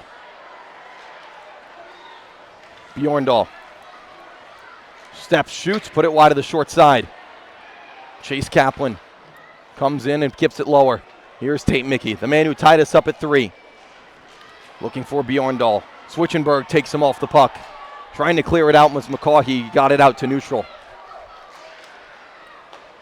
No change for Centennial.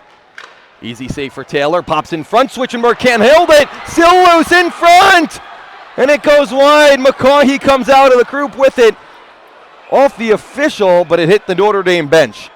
And that's Caden Wright, the backup goalie, saying, yes, I hit it, I hit it. Wow, look at this play in front of the Centennial net as the defender leaves the puck there.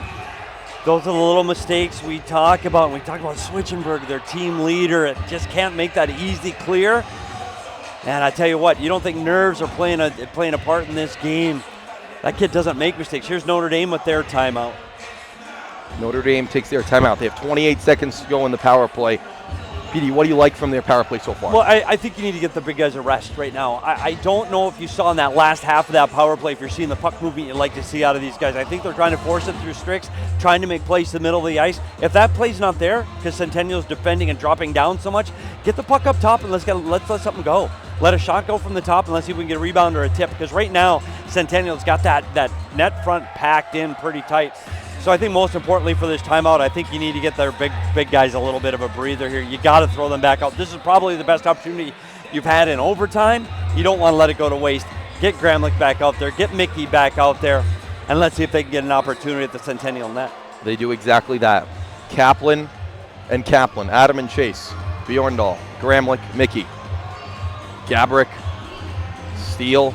Or check that. Gabrick, Braham, McCaughey, and Switchenberg, the 4-man PK for Centennial. 28 seconds to go in the power play for Notre Dame. Both teams with 42 shots on net. Off the draw, one by Notre Dame. Adam Kaplan. Gramlich. Down low, feeding in front for Bjorndal. Taken away. Bjorndal from the seat of his pants keeps it alive. Down low for Bjorndal. Borzone couldn't get the shot away. Now Gramlich at the goal line for Bjorndal. Taken away by McCaughey, and he'll turn and go all the way down. Niles is coming out of the box right now. We're back to even strength. And each team kills off a penalty here in overtime. Taylor's going to hold on to this one and get a whistle. Under 6 minutes to go. If it doesn't score in that one, start it up, put another 15 on the board. 42 shots on goal for each team. I tell you what, these goalies are getting their money's worth tonight. They've been outstanding. Gann, especially in the third, keeping it a 1-goal game, allowing Tate Mickey to score the game-tying goal. Taylor in overtime against Gramlich. It goes off his stick. Glove down by Hogenauer. Kicked ahead. Pareja. Cade Pareja with Kane. Pareja to the net, taken down, and Kane couldn't finish the job. Oh, it was Chase Kane who just hit the top of the puck. No penalty on the play as the referee is calling for a face-off to the left of Gann. And you see everybody crash in the net again. Kaplan, what a play on Pareja, not allowing him to get a stick on it right in the blue paint. Let me ask you this, Petey. If Kane puts that in the back of the net, is that a goal? No. Because the net was knocked off? That was knocked off prior to that, and it was his own player that was correct. That lifted the net and took it off of its moorings. I tell you, another great defensive play by the Notre Dame defenseman there. It's funny, we saw the leader in offense for Notre Dame get a breakaway at one end, Gramlich, and Pareja gets a great opportunity going back the other way. I still feel it's going to be one of those two guys that ends this thing.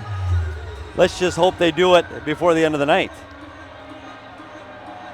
Head coach Caleb Drinkhouse not happy with the officials as they're going to send off Pareja. Yeah, another line change by Drinkhouse. That's the second time he's tried to get Pareja onto the ice late and was not allowed to. McCaughey on the draw, look to push it forward. Jaswin, Gabuya for McCaughey, shoots, he scores! Centennial, the champions of 2024.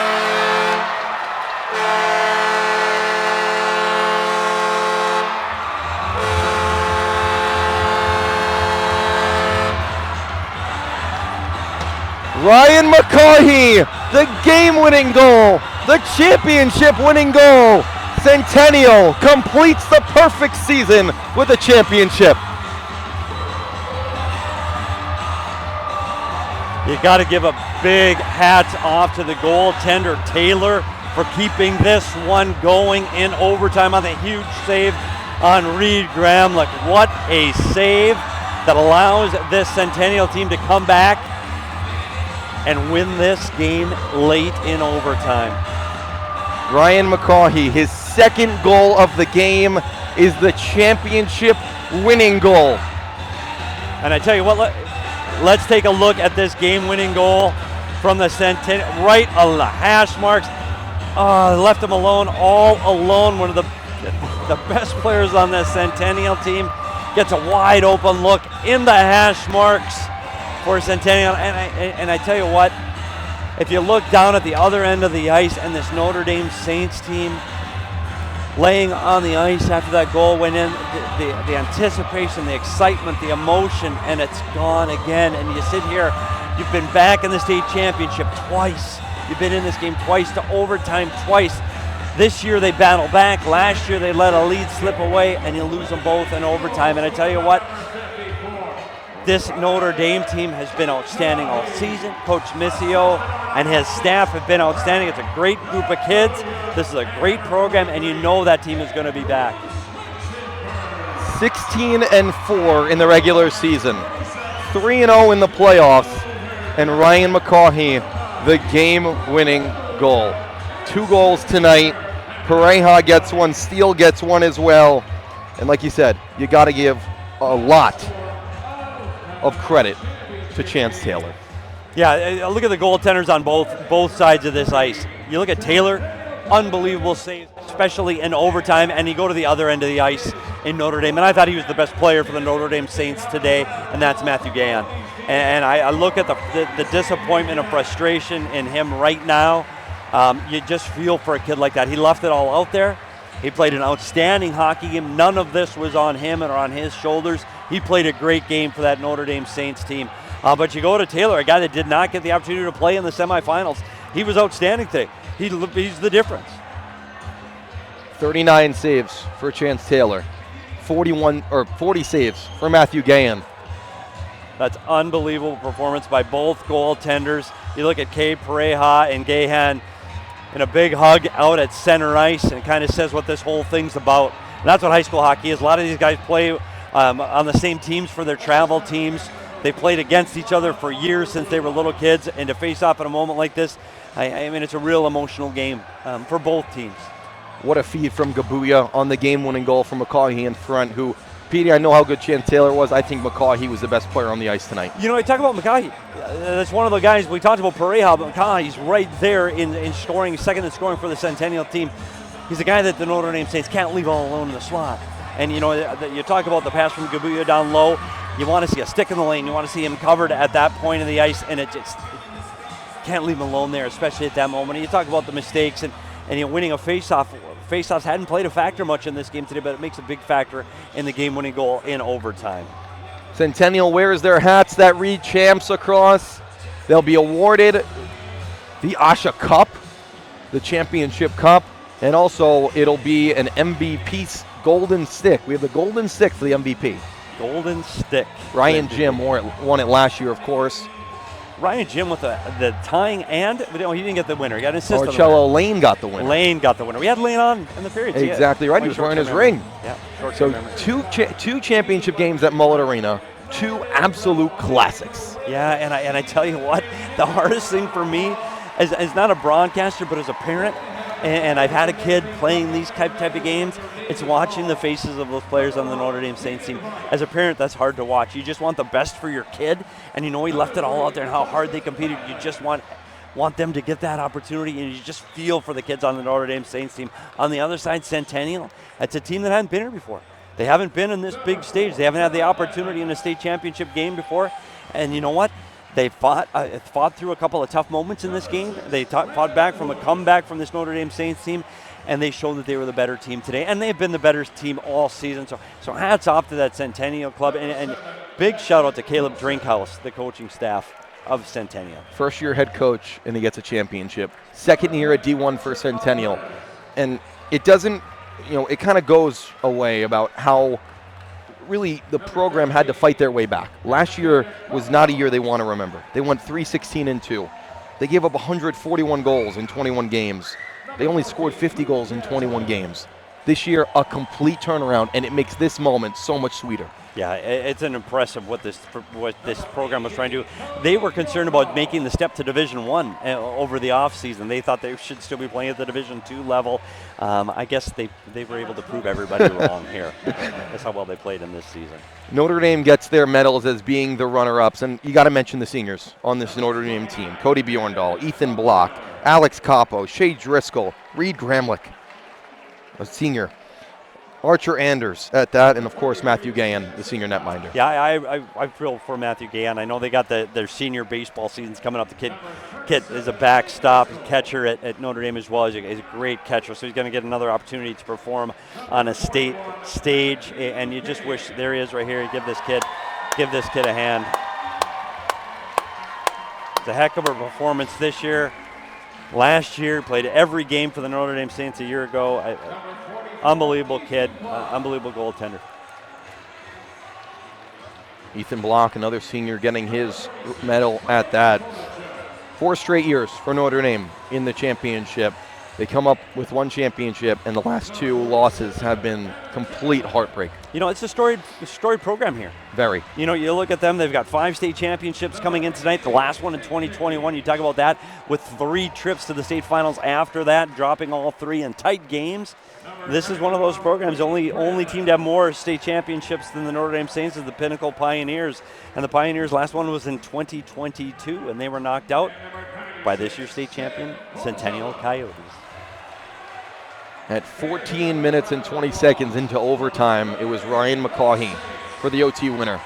And you got to give it up to the Notre Dame Prep Saints. An incredible season. Fought all the way back, down 3-1 in that second period. Bjorndal to make it 3-2. Mickey to tie it.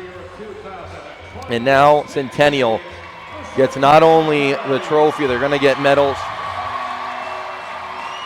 They're going to get the cup. And we'll see who gets the golden stick. I have an idea of who it might be.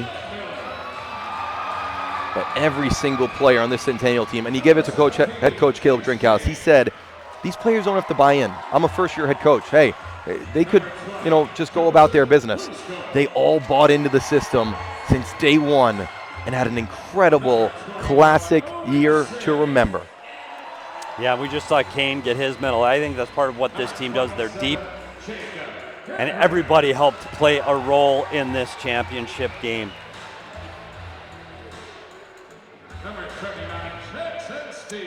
And here's Steele. He comes up with a big goal today on that tip from the point. He's had a great tournament, Steele. Casillas on the back end. You talk about the defense on this team, and Casillas was outstanding. Shutting down that top netminder. Logan Gibbs, you got to give him his credit too. Yeah, he got him, his team here. Without him, he was outstanding in the semifinals. There's Switchenberg coming up to receive his medal, captain of this team. Wow. Maddox Hoover's been playing a couple shifts. He kind of gave his top line a spell with really good shifts. Ryan McCaughey, what can you say? A goal against Flag, a goal against Pinnacle, 2 goals tonight. Yeah, he's outstanding, including the overtime game winner. Niles on the back end, some great defensive plays. Farr made a couple of good defensive plays again tonight. Another senior, Jack Brown. 14 seniors for the Centennial team. Mark Melissa, a sophomore. Yeah, he played well this tournament. On this you team. Noticed him. And an assistant coach. And Chance Taylor, what can you say? Unbelievable performance by Chase Taylor today. Not sure if he was going to get the start today. He was outstanding. And then Cade Pareja led the team, led the state in points this year. Offensive powerhouse.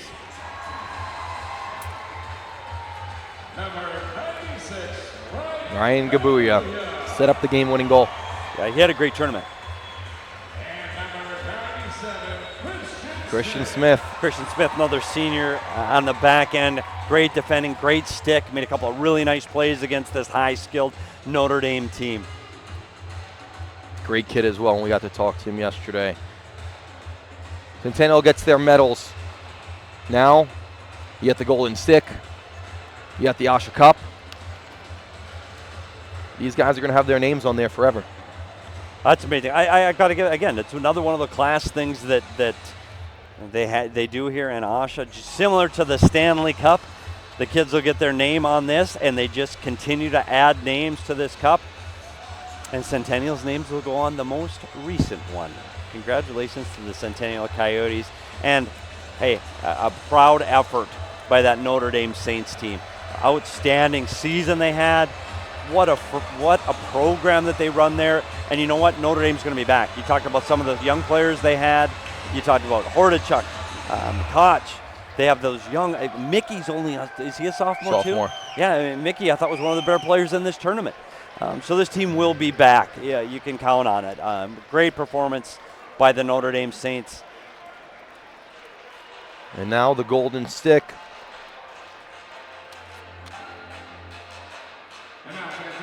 It's the tournament MVP, not just tonight's MVP, but the tournament MVP.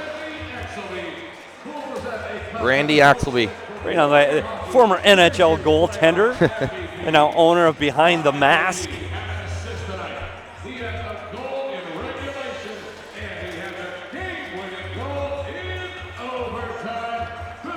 And it's going to Ryan McCaughey.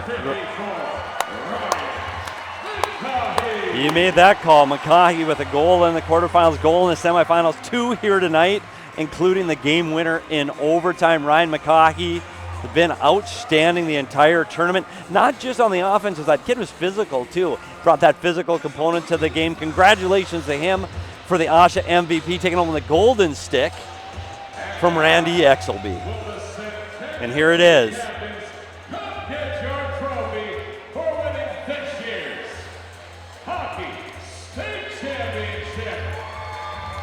And there it is, presented by Kenny McGinley, the president of AHSHA. Given to Drew Switchenberg, the captain. And Drew Switchenberg, and there it is. The Centennial Coyotes, the 2024 Arizona State High School Hockey Champions. They won't forget this moment for the rest of their lives. Drew Switchenberg going over to celebrate with the fan base. Get it over to that student body. Get Centennial a little love here at the Mullet Arena. Well, Ryan, I tell you what, Ryan McCaughey, unbelievable goal. all alone in front of the net. I was wondering how this one would end, or if it would end. The goaltending at both ends was so good. What a contest here at the Mullet Arena between two outstanding teams. Honestly, Dylan, couldn't have asked for anything better. I think we've had a great time this week at the Mullet Arena calling these games, getting to see some great hockey here in the state of Arizona. I know I was thrilled to get the opportunity to speak to and call a game with the voice, the play-by-play voice of AHSHA. I tell you, all the hard work you put in during the year, all the cold rinks, small rinks, late nights you put in to help bring the game to parents, families, away from the rink in Arizona. Hats off to you. I don't think you get enough credit for all the work you do here for AHSHA and high school hockey. And I tell you what, you call a heck of a hockey game too, buddy. Petey, I really appreciate it. We've now done this 3 times. Hopefully, we'll be right back here in 1 year. Can't How about wait. that? I cannot wait. Let's have another overtime thriller in the Mullet. Can't wait. Centennial, your 2024 champions, winning today's game 4-3 in overtime over Notre Dame. Any final thoughts? No, I think it came as advertised. And again, I want to encourage people that don't normally get the chance to watch Arizona State high school hockey. This is what grassroots hockey is. Look at these kids playing for their school. They're not playing for their travel team. They're not playing for the money. They're playing for their sweater that has their high school name on it. And I think that's really impressive. And I'm so glad that I'm a part of this. This was a great game from beginning to end. It's been a great tournament, and I'm so proud to be a part of this.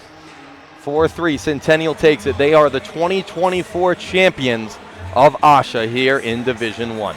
Well, we got to give some thank yous before we go. Let's start with our man, Ben Smith, the technology genius. Without him, nobody would be able to see this great thanks, hockey Ben. game Literally, tonight. we weren't joking. Director, producer, cameraman, sound man, literally the everything Replay? man.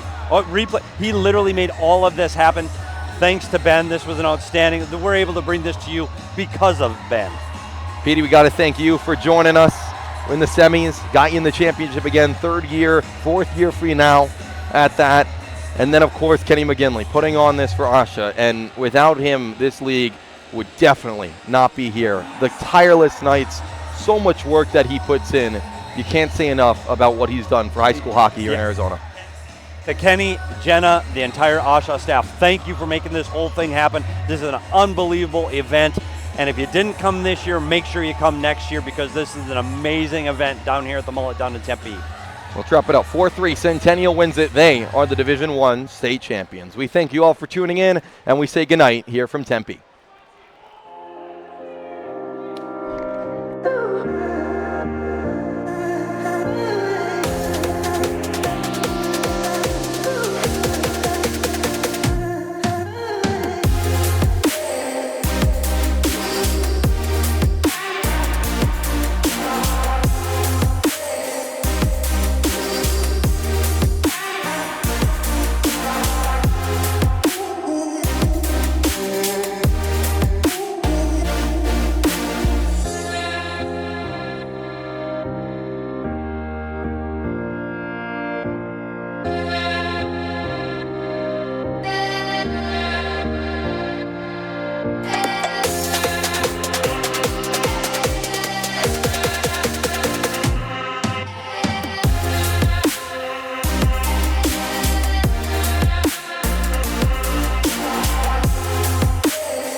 Ooh.